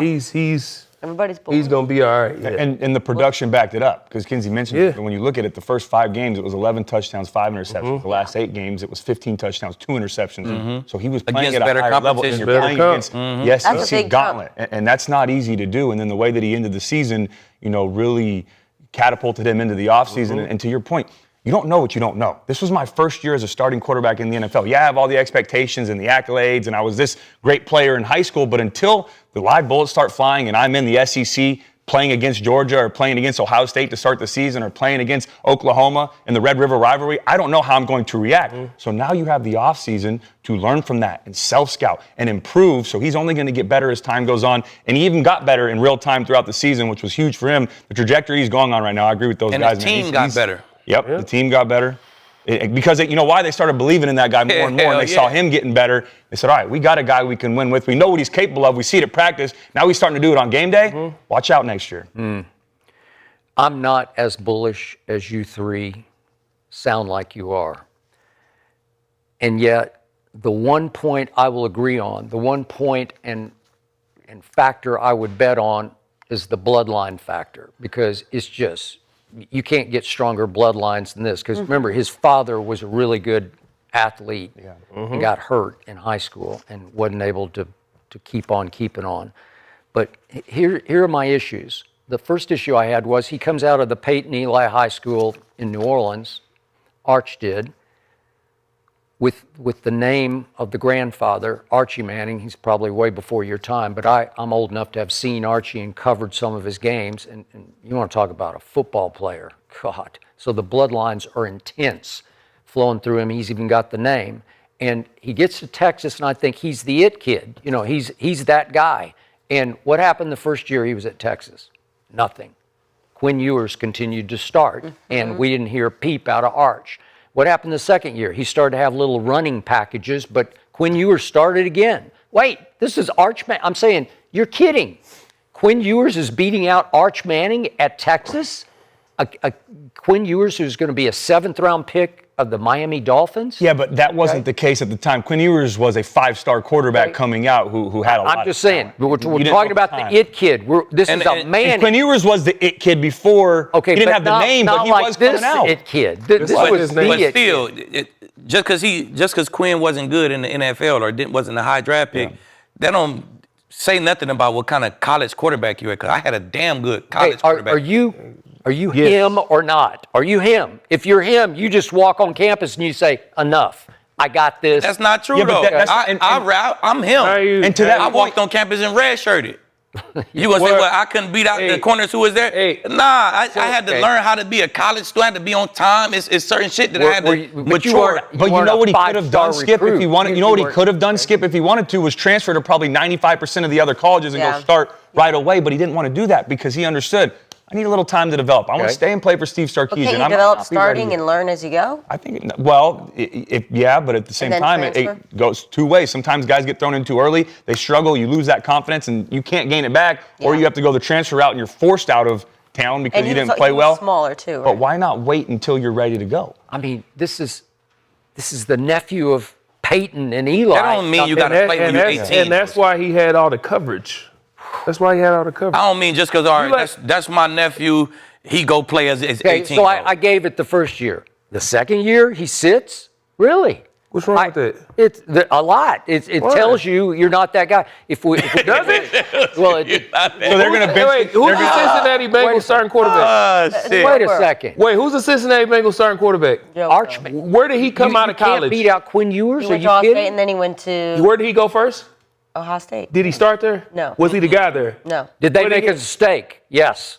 They made a huge Why would they mistake. bench the guy that just took them to the playoffs though the year that prior? don't Right, make sense. like, You don't how have in to. Louis? Quinn Ewers You just don't took him to have the to playoffs. They're not going to take bench him. somebody's spot to just establish that you the guy. He just took him to the playoffs. They're not Okay, going to say, all right, you're and- benched now, Quinn. We're And going then to take to him. finish your argument, then he does start this year. He starts off really slowly because you kind of glossed over. He did. But we're going 6 games deep before he started to get a hold of it. And then he says, I'm going to come back next year. You are? You're Arch Manning. Go. Would he have gone first? Would he have gone first this year if he's in the draft? Nah. No. You would have taken him. I wouldn't have taken him. I would take Fernando Mendoza. No, Mendoza would have went first. Yeah. He would have went first. And we would have been sitting here having the same conversation we did about Ty Simpson and Anthony Richardson, who we may talk about today. You have 1 season as this guy as a starter. That's the only evidence you have. You have no idea what that year 2 jump's going to look like. I think those guys would have, now obviously you could argue they were first-round picks and the jury's still out on Ty Simpson, but Anthony Richardson would have heavily benefited from going back to college for another year, continued to develop, and then going to the NFL. He got thrown into a position that he wasn't ready for. But they didn't have So the he's information. with the ultimate quarterback teacher in college football that you played for. That's just me, right? Yes. Nobody can teach that position Agreed.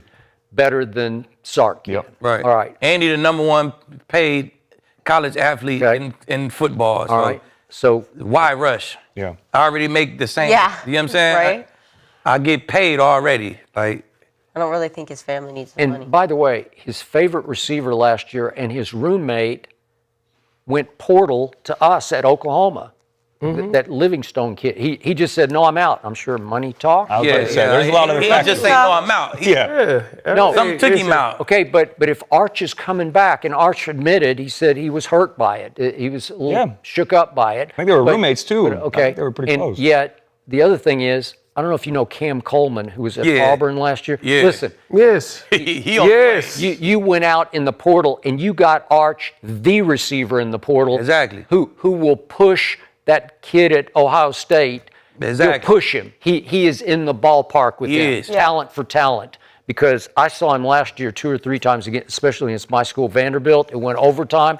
We couldn't deal with him because he's all that. He's a little beyond Jordan Tyson to me. Just a little on strength and domination. He can ball, He man. just good Lord. I don't know about that. No, he can ball, though. He is. I don't know serious. about that. They different Okay. styles. All right, so I watched every one of these games very carefully. Started out with San Jose State, UTEP.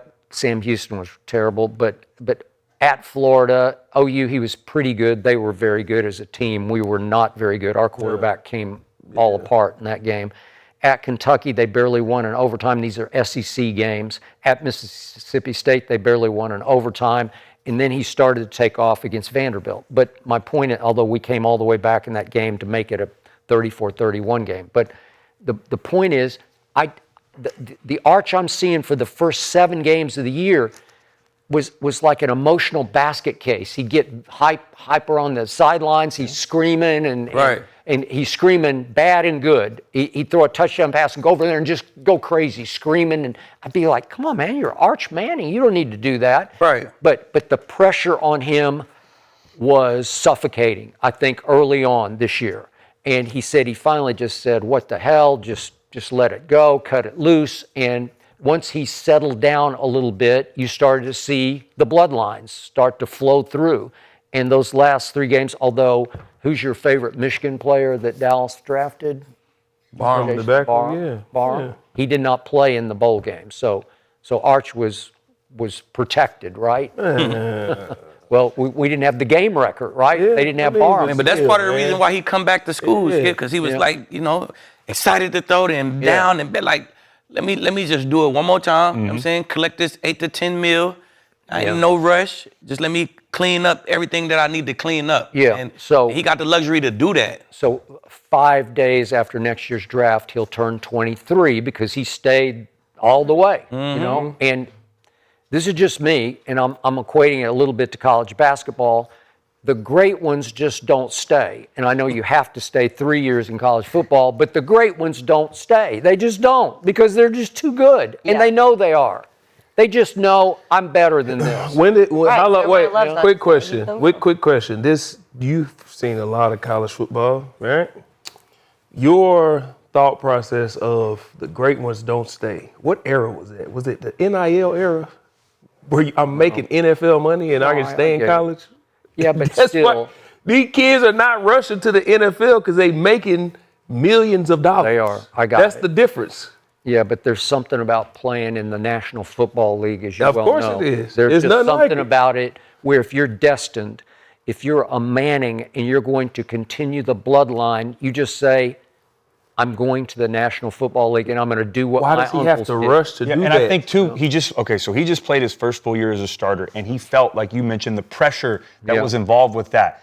I want to be able to handle that instead of going to the NFL this year and maybe having to play as a rookie and save an organization. I'm going to be right back in that same position with the pressure, and I'm not going to be any better equipped to handle it. Now I have year 2 in college. I'm going to be more comfortable. You know what else he did throughout the season, Skip, that was good for him? Was he gained confidence. And I tell you, as a quarterback, when you start making those throws, when you start fitting it into tight windows, and you hit a bender versus cover 2, and you throw a dime on a go ball, you start to feel like, all right, maybe I am the fucking real deal. Maybe I can do this shit. And all those question marks I had about myself early on are out the window. And for him, he wants to feel more of that and get more comfortable of living in that headspace and say, okay, I want to develop this year with Steve Sarkisian, clean up all the things I need to clean up so that I'm the best version of myself when I'm heading to the NFL. Okay. And you know who else famously returned for their senior years in college? Look like Peyton and Peyton Eli. Manning did. Peyton played Peyton all. and Eli. Peyton played all 4 years. Yeah, That's Peyton what it's and looking Eli, like to they me. both came back and played their senior years too. So And there wasn't you know, an NIL money. it's no rush in their eyes. Peyton was the oldest, and so he was going to have to make his way in the National Football League. It wasn't like he was Peyton Manning. There was Arch above them, but nobody really thought Arch was all that great. So if Arch is, let's say he's a little better than this past year, is he going to be the first pick? Sure. Okay, Yeah. so he continued the bloodline, right? Yeah, it's just Peyton went 1st. Eli went 1st. Arch is going to go 1st. I mean, no harm, no foul, right? Will he live up to them? Will he be that guy? The Jets better build that team up. They're doing a We good don't, job. we don't, that's yet to be seen, but you said have a bunch continue of the cap bloodline. If we all number 1 picks, I did my job. Well, Skip, maybe these guys don't agree with you, but a lot of the chat agrees with you. I actually asked them what quarterback's going to go first overall in the draft next year, and they're 50-50 if it's Arch. Who's the other one? Who's the other guy? I didn't ask an option. Is he going to go? Probably Oregon. Just keep an eye on Dante but to Moore. say I know that Skip over- likes Dante Moore. And a lot of guys are confident. Oh, you didn't like Moore? I didn't. I thought you said last year you were advocating for him to potentially be that number 2 guy behind Fernando Mendoza. Once I saw him at the end of the year, you didn't like him? live Look up. like a little baby. Okay. Yeah. So you still think Arch is going to be the first quarterback? You're just not sold on him. I just don't understand what took so long. I agree. It is scary. Well, come on, you And a lot of laugh, the chat but you agrees. They can't think laugh at that. He's Arch Manning. No, Well, what are his you name laughing is at? Arch Manning. That's his name. yeah, you That gotta- don't you gotta- make you automatically be like. You got to it does. Sometimes you gotta play and develop. become that. Hey. Like you just said, Peyton Hey, had to do. Sometimes you gotta develop. I've said this 1,000 times before OU games. I've said it on all kinds of platforms. I was never afraid of Quinn Ewers. He always folded to me. He didn't scare me at OU at all. And Arch can't beat that guy out. I know he was a 5-star. He probably could have beat him out. Well, A lot of the chat is saying that Arch is ass and not good. I don't know why. A lot of people are seeing The what chat Skip's can't even seeing. tell us who the other guy is. yeah. Come on, chat. Like Give us a name. add 26-7 in the SEC with 3. That's just you can't be asked with those Okay. numbers. You're saying Quinn? No, I'm talking about Arch. Oh, you're saying his numbers last year. That Okay. can't be The asked. 13th That's overall not pick. Wait a Had second. dang near the same numbers. I didn't even dwell on this one, but at Florida, do you remember this game? I know you don't watch did. college football. Hey, it was the Florida is actually in the Southeastern Conference. And so Florida they're- was struggling Yeah, last year, they're- too. okay. He They threw were, some picks. they were struggling. Lot of Swamp ain't an throws. easy place to play. He was. I watched the whole thing, and he was ass in that game. I mean, he was so ass that you said, I "My actually God." watched that game. Huh? I said I actually watched that game. Okay. did too. Because you just sit back and say, "Come on, man, you got to be better than that because you're 6'4", 230." And the beauty of Arch over Peyton and Eli is they couldn't run a lick, like a step. And this young man, still a young man, he can really run. Yeah. I mean, really run. Yeah. Like he looks like 4'5"-ish to me. Good athlete. Well, sometimes Great that could speed. be a detriment because you know you I can run. understand. Eli what'd he do, Payton though? was forced to when you are asked, right, it speaks volumes of how you shake back from that game. Yeah, it does. And what he do? He had the biggest game on the schedule, Yeah. the Red River Shootout, Yeah. right? And he whooped the shit out of Oklahoma the following week after that did. game. So Team did. He did. That say a lot. He was threw for okay. 166. He was okay. I'm just saying. Now you're on We got beat pretty bad, but he was okay. You shake A back, little you bite. lead your team. Jeez. Always start with the quarterback. You lead your team, got a big win the following week. Yeah. Hey, man. I just that know says he a lot gonna to me. improve and he gonna give us a headache next year too. All right, Yeah. well, I we're just going to know. find out. We're going to watch Maybe him all John year Material long. give him a headache. I hope so. He gotta stay healthy. We'll find out. Let's move on to a quarterback in the NFL, okay? Because the Texans are a bit at a crossroad right now when it comes to C.J. Stroud. After a really, really great rookie season, we kind of watched him fall apart last season. It got really rough in the end in the playoffs. So Stroud has 2 years left on his rookie deal, but he's going into year 4, and this is typically when franchise quarterbacks get paid. So an ESPN survey. An ESPN story surveyed league execs about what the Texans should do, and responses were pretty mixed, ranging from pay him to wait it out. So I'm going to now let you guys argue about that. Aqib, should the Texans pay C.J. Stroud this summer? Of course. I see him. Really? Hell yeah. You come in the league, you've been in the league for 3 years. Your team's been in the playoffs for 3 years. You put together 3 solid years, you know what I'm saying, and 2 division titles. And you could say, oh, it was the defense. But them first 2 years, 23, 24, you can't say it was the defense. Because that defense finished 14th in scoring D in 2024. And then they was the 14th total D in 2023 and 12th in scoring defense. So your quarterback had to do something in order for you to win the division those years. You know what I'm saying? So C.J. Stroud had good seasons, 3 solid seasons, man. The defense definitely carried him last year. He definitely struggled late in the playoffs, but he dealt with a concussion, a major concussion. And he also dealt with no Tank Dell, no Joe Mixon, two guys who supposed to be major contributors on this offense. He didn't have them all season. You know what I'm saying? So that's always going to play a part. You could barely name some of the guys he was throwing to in the playoffs. Like, you could barely name these. Why we called them the Iowa State guys. Like, you know what I'm saying? Besides Nico, you don't even know some of these guys. You can't name the backs. They're both rookies. Exactly. If we say, who was his backs? Like, you can't name those backs right now. Yeah. So you see the hand he was dealt. But and when you got a good defense like this and a solid quarterback like that, you just continue to build around him, man. I don't think he did nothing that say we need to move on from him. Okay. All he did was get us to the playoffs year after year after year. You build that O-line up. You give him some more weapons on offense, man. You let that defense do what they do. You let him come into his own as a veteran quarterback. He's only in year 4. So I like him, man. I don't know what these execs are talking about, but they can't be winners. All the winning execs will be saying, yes, you got a quarterback like this is promising. We need to keep this guy. So. Okay. Cody, how do you feel? Yeah, I say pay him as well. You know, and I know a lot of people be like, well, you said they should be concerned and this and this. You should be concerned. But I also said don't hit the panic button because it's very difficult to find a franchise quarterback. And he is every bit of that. And we've seen what he was his rookie year, and we know what he can be. And I believe, again, I'll say it again, I believe that's why we grade him so harshly because Of how I could say when all the football I've watched, and Cody, maybe you can attest to this, his rookie year, I had never seen a guy with pocket feet or pocket presence like him. He never looked at the rush. And one thing they tell you as a quarterback, don't look at the rush, feel the rush. And he always eyes was downfield. And this was his rookie year. So at that point, I'm looking like, man, this dude here.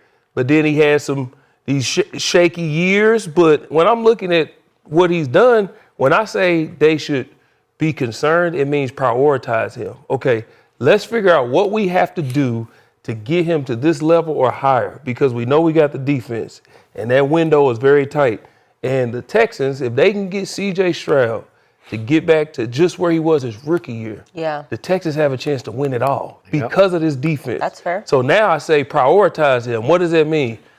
Let's put the right plays. Let's see, okay, let's sit down and talk to him. Okay, what is it? Is it the plays? Is it the players where we got to make sure we stay healthy? What is it we need to do to make sure you can be at your best? Because when I seen him on the sideline, it looked like he was making mistakes, whereas his rookie year, he was extremely resilient, never really wavered, whatever. Last year, it looked like he was just a little in his own head. Yeah. That could just be, like he said, he had a concussion, and now he's just working his way back up. He could be a little antsy. It just, sometimes it takes a second to get back. So now, let's talk to him in the offseason. All right, CJ, we got our defense. We done paid our guys. Yeah. What do we got to do? What do you need from us so we can just prioritize them? But not pay him, that would be a mistake. That's why every year you see people reaching for quarterbacks and let's just draft because you're looking for a franchise guy. And there's so much turnover with the quarterbacks in the NFL. You got a CJ Stroud, you pay him, you lock him up because you got your guy. We just need to prioritize how can we get him back to being what he was and beyond. Because you have a team and a coach that is Super Bowl worthy. If our quarterback plays the way we know he can play, we can be one of those contenders to go win it. So I say pay him. That's just how I feel. I agree. I do think they should. I think the biggest question is us first Skip today. It is going to be us first Skip. But I think the biggest question is what do you pay him? Because I don't think he's going to reset the market. Yeah. But where is he going to be comfortable with? Remember, his agent is David Mulgeta, who I know very well from Athletes First. He's going to prioritize his players. I was with Athletes First. David's my guy. I know you aren't a big fan, but it's going to be interesting what this negotiation process is going. He's got Pickens and had Micah, right? Yeah. Mulgeta's my guy, man. I like David. I was with Andrew Kessler day one, but I cross paths a lot with David. But that's going to be the most interesting part is what is that right number? Should he play on the rookie contract he's at right now? Remember, they just picked up the fifth-year option, so the Texans aren't in an immediate rush to do anything. They don't have to make a move this year if they want to wait another year and gather more information on who he's going to be in the NFL. But I do think they deserve to pay him because that's going to give him the confidence knowing that you're our guy and we're going to move forward with you and we trust that you're going to get us where we need to be. Because if you look at how he's been in the NFL, Jared said it. Rookie year was phenomenal. Offensive Rookie of the Year, Pro Bowler that year. The second year, he regressed a little bit, and he struggled at times. And then last season was up and down, but it was overshadowed by the playoffs. He really played bad against New England in that final playoff game. But I don't think it was bad enough to overshadow what he's shown as a starting quarterback so far in the NFL. Because if you look at the numbers, he has played really well. I mean, he's done a lot of things at a high level. He's thrown for over 10,000 yards. He already has 66 total touchdowns. He's won 2 division titles, something they hadn't done since 2019. Yeah. And if you look at it, before CJ Stroud got there, they had only won 7 combined games in the last 2 years. I know a big part of that is DeMeco Ryans and what he's done on the defensive side of the ball. But if you look at what they've done offensively, they've been bottom 10 in rushing offense 2 of the last 3 years. They've struggled and had inconsistencies up front with the offensive line, and they're now on to their second offensive coordinator since C.J. Stroud has taken over. Yeah. He has been the one constant on the offensive side of the ball. I don't think they had the success they've had the last 3 years without C.J. Stroud at quarterback. I truly believe that. So, yes, do you need to see more from him? Does he need to take that next step? I think he will. I think he does, and I'm not arguing that he's been playing great, but I do think it's going to be worth paying him, and I think he will be the long-term answer in Houston. So, not only am I going to agree with all three of you, I'm going to take it another level up. I can't believe they paid Will Anderson before they paid CJ. If I were CJ, I would be offended by that because you're the franchise quarterback and you have shown it. And not only did you show it in a great rookie year, talk about pocket feet. It wasn't Jaden Daniels quite, but it was in the ballpark. And he was the offensive rookie of the year and made the Pro Bowl as a rookie, and that's all you need to know. And has he come down? So he averaged 273 yards passing as a rookie. That led the league in yards per game passing. And he's come down to 219 and 217 the last 2 years. But I'm going to go defending it. Like you were making the points.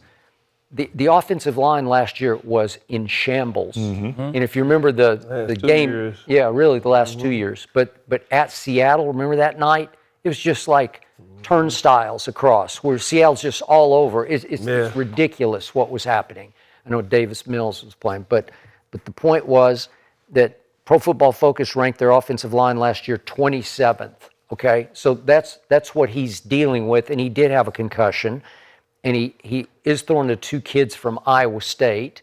And Nico Collins got hurt for a while and wasn't, that's by far his best receiver. And then there's no Joe Mixon, and it's Woody Marks and Nick Chubb. And it's just not the same.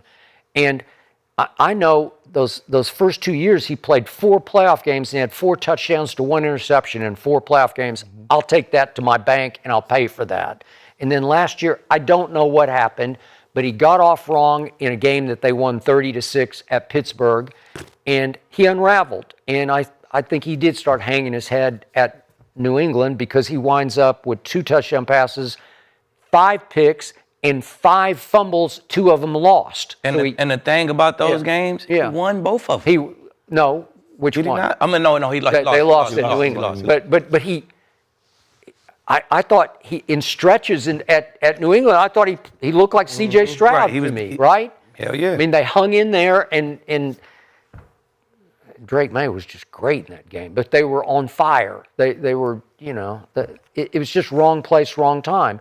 So do I like the turn? No, I don't like the turnovers. But has he shown me plenty enough to be their franchise quarterback who gives you a chance to go win next year's Super Bowl? I do. So why would you pay Will Anderson first? I didn't get it. Maybe it's easier. Because he's an edge guy, defensive lineman versus paying a quarterback. They didn't give him easy money, though. I'm saying those contract negotiations are a little different by position. So I think that's all it is. And the point is, the longer you wait on CJ, the worse it's going to get. If you and what are you going to do? Are you going to go the Dak route in 2020 where you slap the tag on him? Franchise him, Okay. Is that what you want to do because you're not sure? And this whole story that you referred to on ESPN.com is a great piece, but they keep referring to Tua because the ultimate disaster is you give Tua all the money and you say he's our franchise quarterback, and then a year later you say, nah, we got to cut him for $100 million dead cap money. I mean, that's just insane. And it's hard to go to the playoffs your first 3 seasons as a starter. It is. It's guys like Tom and Joe Montana and Patrick Mahomes and Russell Wilson. Them the guys who go become a starter and go to the playoffs for first 3 years. Like it's tough to do, bro. That's a crazy list to be a part of. He took over a bad franchise. Like, come on now. Well, and when we watch CJ when he's on, we don't look like, CJ's having a good day. We look like, there he is. Yeah. That's who he can be in this league. That's what we've seen him be. So again, I believe that's why our grading scale is so high for him, because we know he's not just one of those I had a good day type quarterbacks. Yeah. You know what I'm saying? Like CJ can really be one of those guys. And then you talk about you don't know if he's gonna reset the market. Yeah. If the Texans come out and win 2 playoff games this year, and he done been four playoffs, and now he's for sure gonna reset the market. Like, it's not even close, because it don't matter who the player is really. It's just when it's time to get paid.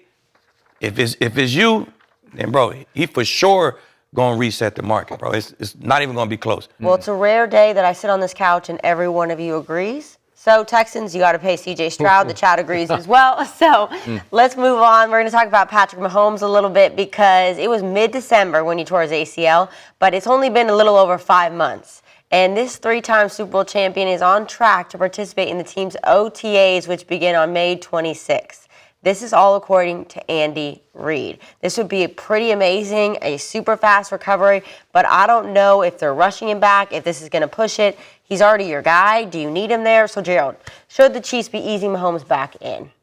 The Chiefs have been to 5 Super Bowls in his era and won 3 of them. I'm pretty sure if he touches that grass, they've done their due diligence. So, like, I had a theory of Patrick Mahomes sitting out and you building your team, and when he come back, he's fully healthy, and now you got your new regime, and you can. But I also said with modern medicine and Patrick Mahomes and how he is, he ain't sitting down doing none of that. So if he's out there, okay, let's tell you a little bit about OTAs. It's full speed to an extent for the skill guys. The D linemen and the O linemen, we can't really go full speed. It's some guys that's, Jim Short, all pros, that want to do too much. But for the most part, we kind of just, you fit up, do your thing, and then you turn and run the ball. It's more conditioning and learn the plays. If Patrick Mahomes is on the field going through plays, it's for his timing, see how he feels. But Andy Reid, I'm telling you, I didn't work training camp for Kansas City Chiefs. He runs it like the president is there. You can barely get certain places. You only can do so much. He's not taking no chances with 15. So if he's on the grass, they've done major due diligence with all the doctors, all the movement, everything. But I promise you, if he's on the grass, the only people who will be on that grass with him is people he knows will keep him upright, and we won't have no blips. So if he ain't, I'm telling you, Leaf, you know, they listen. If you, I don't care if you're a starter. If you feel, you know, you to play with some people. He all clumsy and hey, you can't go out there today. Yeah, I was about to say that's the thing you worry about though is that guy that is going hard. That's why he would. That's why when 15 on the field, hey, you can't go out there, bro, because you when we get pads on and all that, you can come out here, but not today. So if he's out there, it's either going to be 7-on-7 where there's no lineman around him, so he's working on his timing. Or he just not going to be out there. But they're not taking no chances. So if you see 15, it's not rushed because this is Patrick Mahomes. His resources, he can get the best of the best. And I'm telling you, man, Andy Reid, the way he run his program, nah. So if we do see 15, they've done their due diligence. I think easing them back that's part of the process. And it's part of the recovery process. You get hurt, you have a timeline when you're supposed to return, and barring any setbacks, you just keep on moving with that timeline. So he say on track for OTAs. To me, I hear like G said, a couple 7-on-7 periods. You know what I'm saying? He ain't say he's gonna be full speed for it. He on track to be there in OTA. A couple 7-on-7 periods at the end of May, maybe a couple 7-on-7 periods at the beginning of June, mini camp mid-June or whatever. Just 7-on-7. I don't even see him even being on the field when it's a line in front of him and guys rushing. I don't even see that. I see him just working on getting that rhythm with his receivers, and that's just him being. It's his left leg, so he probably could plant and let the ball go. He won't have to scramble. He won't have to worry about guys around his legs. He just going just play when it's just me and the receivers on air basically, and just work on that rhythm with his receivers. So they know they need him to win. Yeah. They not going to play with fire and you need to be in, like, they don't even do that with guys less important than Patrick Mahomes. You know what I'm saying? So that's a grade A organization there. They know what they're doing. And Andy just, you play with the words just so, let people know, he on a good track, but. Yeah, because you thought at first he wasn't even going to be there first game of the season. I said if he's not, then I don't see no reason to rush he'll be there first game but, of the season. But that's what he thought during the injury. That's what I'm saying. With modern medicine and with ACLs, you do not get surgery that fast. You got to let the swelling go down. He didn't waste no time. He went straight to get worked on. Wasn't it? I think it was the next day. I think they can regrow them now. They inject it and they regrow. Man, like, they can do all it's crazy. It's all but they had to reattach this one. Like you didn't just let it be. You went in and surgically reattached it. Yeah. Two of them, 2 ligaments. Yeah, I agree with both of them. There's no reason to rush Patrick Mahomes back right now. Let him ease into it, and I'll take it a step further too. Even with the 11-on-11, I know we're worried about guys rushing and doing all that. He still has that competitive nature, so he may forget sometimes about his knee and try to take off and scramble and make a play. Just don't even put him in that position in the first place. Let him do 7-on-7. Let him do 1-on-1s, maybe get some routes on air. Listen, he's a 10th-year quarterback. He's won 3 Super Bowls. He's won 3 Super Bowl MVPs. He can gain as much progress with the mental reps as he can being on the field. He doesn't need those extra reps. I know we talk about the importance of OTAs, but just him being there, rehabbing inside the facility, being out at practice, helping some of these younger quarterbacks, helping Justin Fields and Nussmeier and helping them learn will give him mental reps as well. So, ease him into it. He doesn't need to be out there going full speed. Our main focus right now is week 1 of the season. It's not OTAs and minicamp. We got to make sure that we have him ready to go for week 1. We don't want any setbacks during OTAs. If he wants to get some 1-on-1, 7-on-7, great. Other than that, just sit back and watch. So the point of all this is he is going to play week 1. Agreed. Yeah. Easy. And Yes. what I admire the most about Patrick Mahomes is, number one, he takes far less money than he deserves, a la Tom Brady, so that they can build the team around him with more salary cap. And number 2, I greatly admired that, to your point, on December 14th, he wrecks his knee and tears ACL and unusually the LCL, which rarely tears in these situations. And on December 15th, he's in Dallas, Texas with Dan Cooper, the Cowboy team doctor, the guy in the cowboy hat that you see on the sideline, getting this repaired when, to your point, it's high risk to do it the next day because it's a mess. It's swollen. It's hard to go in there and find exactly what you need to find. All the best surgeons say you got to wait 2 weeks, let it subside, let it calm down so he can go in and see what he can see. Well, this is Patrick Mahomes saying, screw it, man. I don't care. Go in and fix it so I can get back for game 1. And I love that because he is on track. And apparently Dr. Cooper pulled it off and did it right. Coop's the man. Coop did both my Oh, did he? Oh, good. I Coop didn't know was the that. man, yeah. Okay, cool.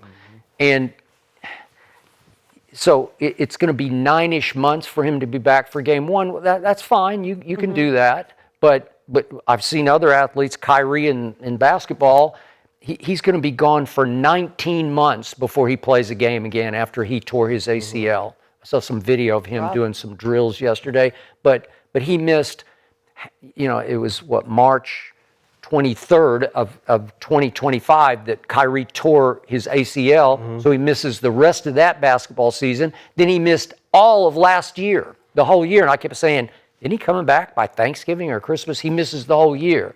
So Kyrie Irving made $77 million to play 50 games in 2 years. So it's just like ridiculous.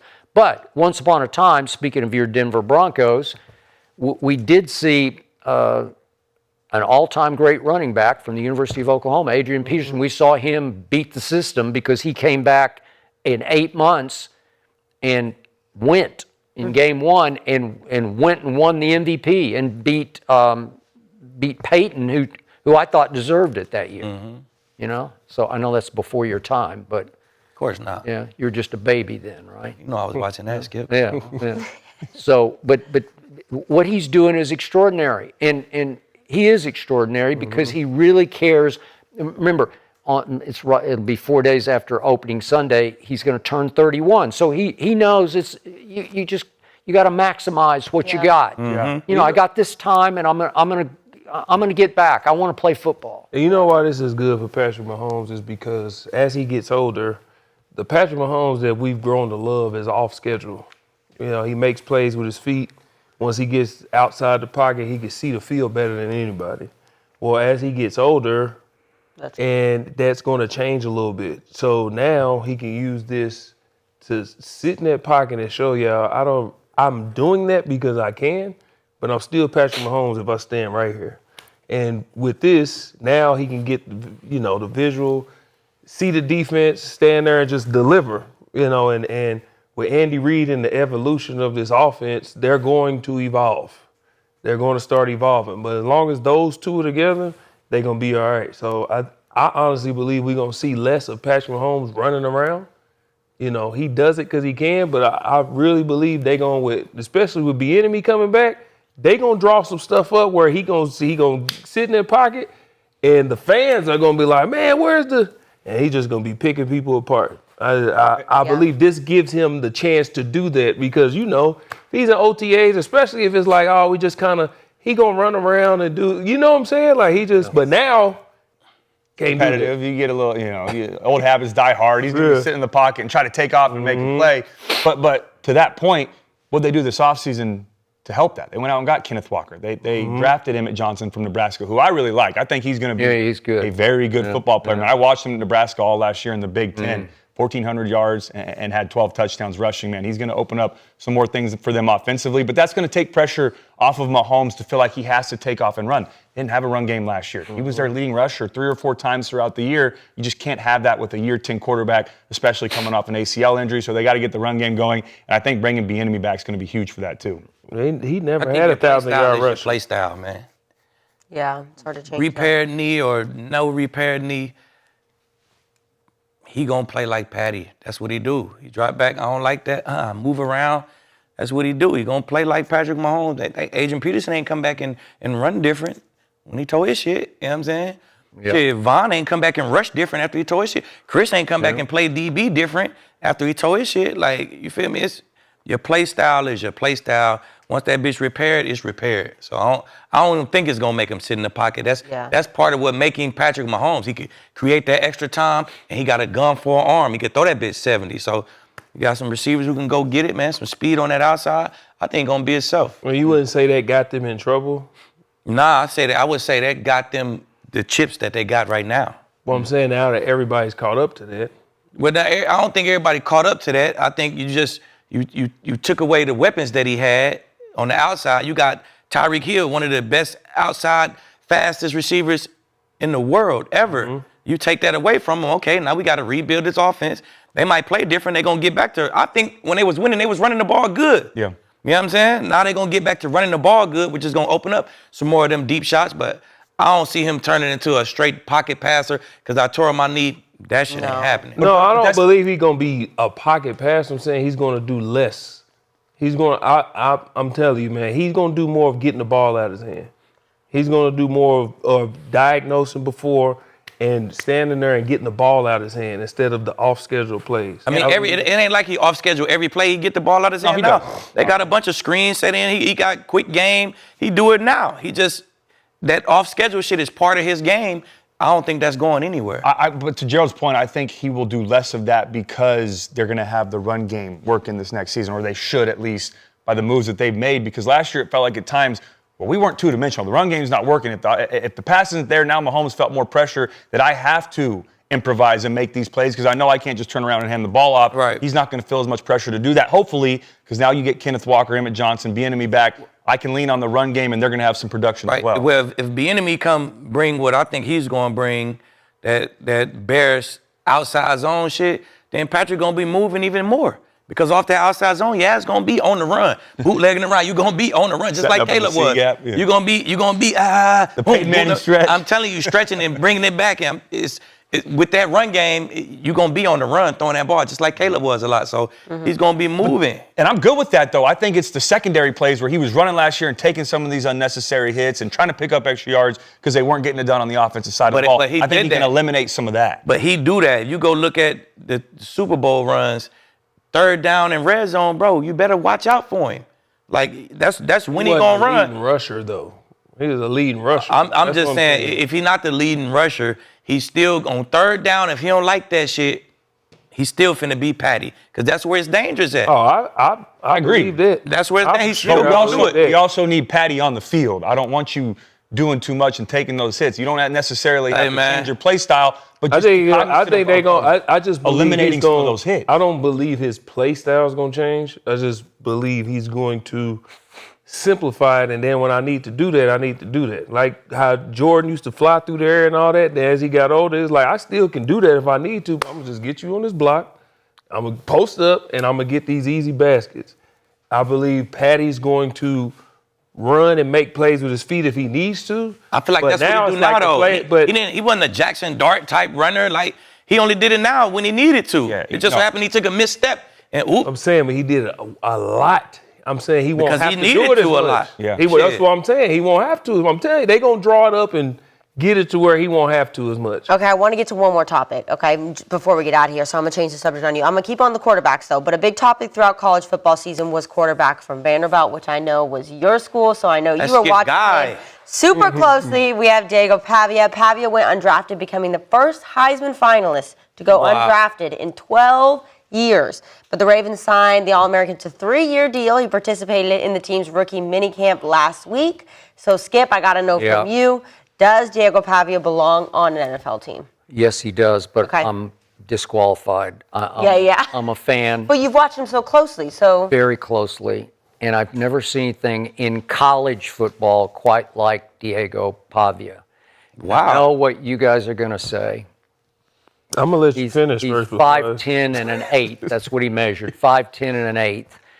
And he's not very fast, and yet, on sheer willpower, I've never seen anything like him against top college competition in the Southeastern Conference. He was the SEC Offensive Player of the Year. He finished a close second in the Heisman. And I look at back to the numbers. I watched every snap he took, and I look at what he did against Auburn, threw for 377 and ran for 112. I look at Tennessee, threw for 268 and ran for 165. I look at Kentucky, threw for 484 against Kentucky. At Texas, they came back and almost won the game. They lost 34-31. He threw for 365. He just has the greatest willpower I've ever seen on making plays against college football competition at the highest level that I think I have ever seen, because he was a wrestler in high school, could have wrestled in college, and you just can't get him on the ground on 3rd and 6. And yet he ran 4.8 in the 40. And he's quicker than fast, and he's not even, I'm not even sure he's that quick. And my point is, it hurt my heart when he didn't get drafted in the 7th round. I thought he'd go in the 7th, and then nobody wanted to sign him and give him anything. And finally the Ravens said, well, you can come to our mini camp. And then they finally gave him some quasi deal. I don't know. You know what's going to happen? He's going to wind up in Canada. And I believe he behaved himself out of a potential NFL job. There you go. Because right after he finished second to Mendoza in the Heisman, he goes to social and posts F the voters. And then I'm pretty sure Johnny Manziel has moved to Nashville. I think I'm right about this. He did, yeah. Yeah. And now that's his idol. That's Diego's idol. And he's been partying with Johnny. Well, you know what the league thinks of that? They don't think of that. They if there's any doubt about you and you're hanging with Johnny Manziel, no. And I just think he's Canadian bound at some point pretty soon. And yet, this is what I believe, and it's almost like Tebow back in the day. If Diego Pavia were your backup quarterback and he got pressed into duty for your team and had to play 3 games, I believe you'd win those 3 games, because he would just make plays, and you'd have to let him do what he does, RPOs, and make it up on the fly. And it's a lot of backyard football, but man, I've never seen anybody play better college backyard football than Diego Pavia. Wow. I just haven't. Wow. You're going to disagree? Hey, Tyrese was a backyard football legend. Who? Tyrese. Tyrese, your guy. Tyrese, backyard football. Okay. I played against him. Yeah. Man, crazy. Yes. But I'm gonna say this. I don't know Pavia too much. I ain't watch him too much. Like, from how Skip talking about him, I feel like I should have heard about them. He should have popped up on something. Well, I mean, he was the SEC Offensive Player of the Year. Damn. Not Arch Manning, Diego Pavia. Well, not Arch. I don't know. Yeah. But I ain't watching much, but I see him on the news all the time. Like, I see him in the stories all the time. So he give me Johnny Manziel vibes. You know what I'm saying? With the Heisman trolling, fuck the voters. Then you at the club with the I got it. You're right. Fuck Indiana. You're right. Then before the draft, you at the strip club with videos and like, bro, it's more than being a. You saw that, right? That's why I say I don't see his game. I just see him in the news all the time. Now, if you're a Heisman runner-up, you got, like you said, you got to be good. SEC player, the Offensive Player of the Year, you got to have something to you. But the NFL is more about talent. It's more than talent. I understand. Especially at quarterback. You got to be a pro. First of all, your size got to be prototype, or you got to really bring something to the table. He ain't prototype size.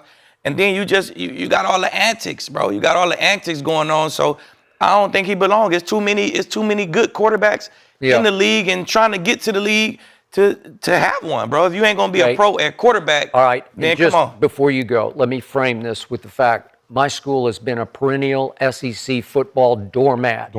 And he took them to 10-3 and 6-2 in the SEC. It's hard, man. We had one player drafted on our football team, and it was Eli Stowers, who went to the Eagles. So we had one draftee, and we went 10-3. It's hard, and he did that. Right. So go ahead. No, and that was going to be my first point. I don't want to minimize what he did in college, because what he did at Vanderbilt was special. Once he transferred there in 2024, he made some big-time plays, and he turned around that university, because before that, Skip, you guys hadn't had a winning season in 10 years. And then he takes them to a winning season, and then the next year they win 10 games. Second in Heisman voting. So he did a lot of good things at Vanderbilt. But to Aqib's point, that doesn't always translate to the NFL. It he doesn't. has some limitations. I understand. Both with his size and with his play style that he has to clean up if he does want to belong or make a roster in the NFL. The good thing for him right now, though, is that Baltimore's giving him a chance. And that's what you want. get my foot in the door somewhere. If I'm an undrafted guy, let me get an opportunity to prove that I can maybe be a third stringer or be a practice squad guy that's there in case injuries happen or work with the scout team. But some of the things he does have to clean up, I think he's got to work on his footwork. I think he's got to clean up his pocket presence and moving around. He's too quick. Listen, it's laughable what you're talking about because you're right. I mean, he doesn't have any pocket presence. No. There's no footwork. It's his footwork. He's got a good feel for the game, but in the NFL, you can't get away with that when you're not He's playing backyard football. Almost every play, it's broken. It's just But guys are too quick in the NFL for that to work. So that's why I'm saying he's got to clean up some of those things. If he wants to stay in the NFL, you've got to be able to take a 5-step, a 7-step drop from under center, step up, move over, move up. No, you can't just bail when the first read isn't there. You got to be able to push the ball down the field. Like he's so far from how you played college football that it's laughable. Okay. Yeah, and I mean, but that's the thing is there's different ways to be successful in college, and there's different ways to be successful in the NFL. Yes. But that margin for error is so much smaller, right? The separation between the starters and the franchise guys to guys that are going to go to the UFL and to the CFL, it's small, but at the same time, if you're not a guy that they think can get the job done, they're going to give up on you and try to find someone to replace you. So it's going to be an uphill battle for What Diego happened to Pavia Todd to make Reese? the team, I don't remember. What? see. Nothing? Did he go? Did anybody? Ain't step foot. No, that style wasn't. Yeah, he played the same that way. That style wasn't acceptable back then, man. Todd could ball. Okay, man. did And then he was anybody give 5, him a chance? Not at all. Okay. Then he was 8.5. He was tiny. Okay, all right. Like, I got it. I'm 8.5. I just Tiny. again, he was tiny. That dude could ball though. But I just give him a shot. Let's see what he can do in the preseason. And I'll tell you why. Because one, what y'all said is going to matter big time because we've seen what Johnny did. And we not dealing with that no more. Yeah. He got caught up in that. Yeah. And that chip on shoulder. He was raised by just his mom. He's always had this You mean my back Diego? is against Diego. Yes. My back is against the wall. Correct. Kind of got this chip on my shoulder. Yep. So it's taken him far, but his on-field track record is undeniable. Yep. Because he's a leader, he's adaptable, and Lieb, you like this. Dude can win some games, man. Yeah. Like it tracks. His senior year of high school, he went 11-0. He did. Then he went to his JUCO. He went 4-4. Not great, but he's adaptable. What they do next year, like why they he go to won the JUCO national. though? Like why he go to JUCO? You go 11 What I'm saying is, You know what? He was a zero-star recruit. But listen, what I'm saying Zero. is everywhere he's at, he's changing something. So he won his last year, senior year. Then he went to his JUCO, wasn't great. Then they won the national championship with that group. He leave there, go to New Mexico. Yep. Not great, 4-4. The Yep. next year he adapt, they go 10-5. He go to Vanderbilt, they was 7-6. Okay, the next year they go 10-3, and he's a Heisman runner-up. If nothing else, he's gonna adapt and he's gonna help you win some games. Yep. So that alone, just give him a shot and see what he can do in preseason. Yeah. But The Ravens are. everything outside of that is pushing him out. Like when you know your back is against the wall, you got all this, man, watch the company you keep. Yep. Like what? The I'm not company you understanding. keep, motherfucker, I'm not you the understanding. quarterback. No, I'm saying It's like draft season. Why are you at the strip club? You just not serious about being a that's what I'm quarterback in the saying. league But at all. That's what I'm saying. Like who are you hanging with, and what if this is the guy that I look up to? I'm gonna look at what he did, and then once I see what he did and it didn't go that way, hey, listen, we could be cool, but I gotta go over here, and he just got caught up in them lights. So just so you get this, the funny thing to me about what you're saying is this is Vanderbilt University we're talking about. I know it. I graduated from there. We've never had a Pavia before. We never thought about because we didn't have guys going to the strip club, the quarterback. So it took that little edge to get us over the top to 6-2 in the SEC. Like there's some good to what you're talking about, except before the draft when you're 5'10" and an eighth and Right.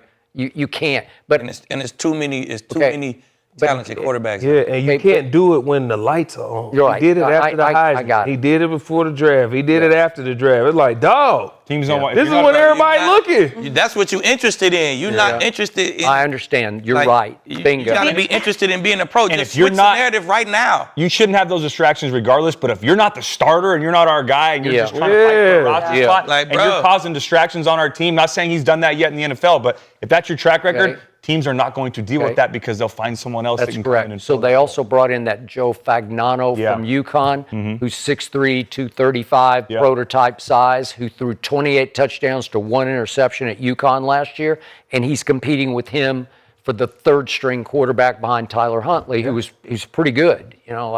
So. And this is an ideal situation for Pavia when he didn't get drafted because there is an open spot for a number 3 right now with Baltimore. But if neither of those guys win it, they still might look elsewhere and bring a veteran. Correct. But got your foot in the door, man. The NFL's humbling. Hopefully it'll help him get on track. But yeah, it's going to be an uphill battle.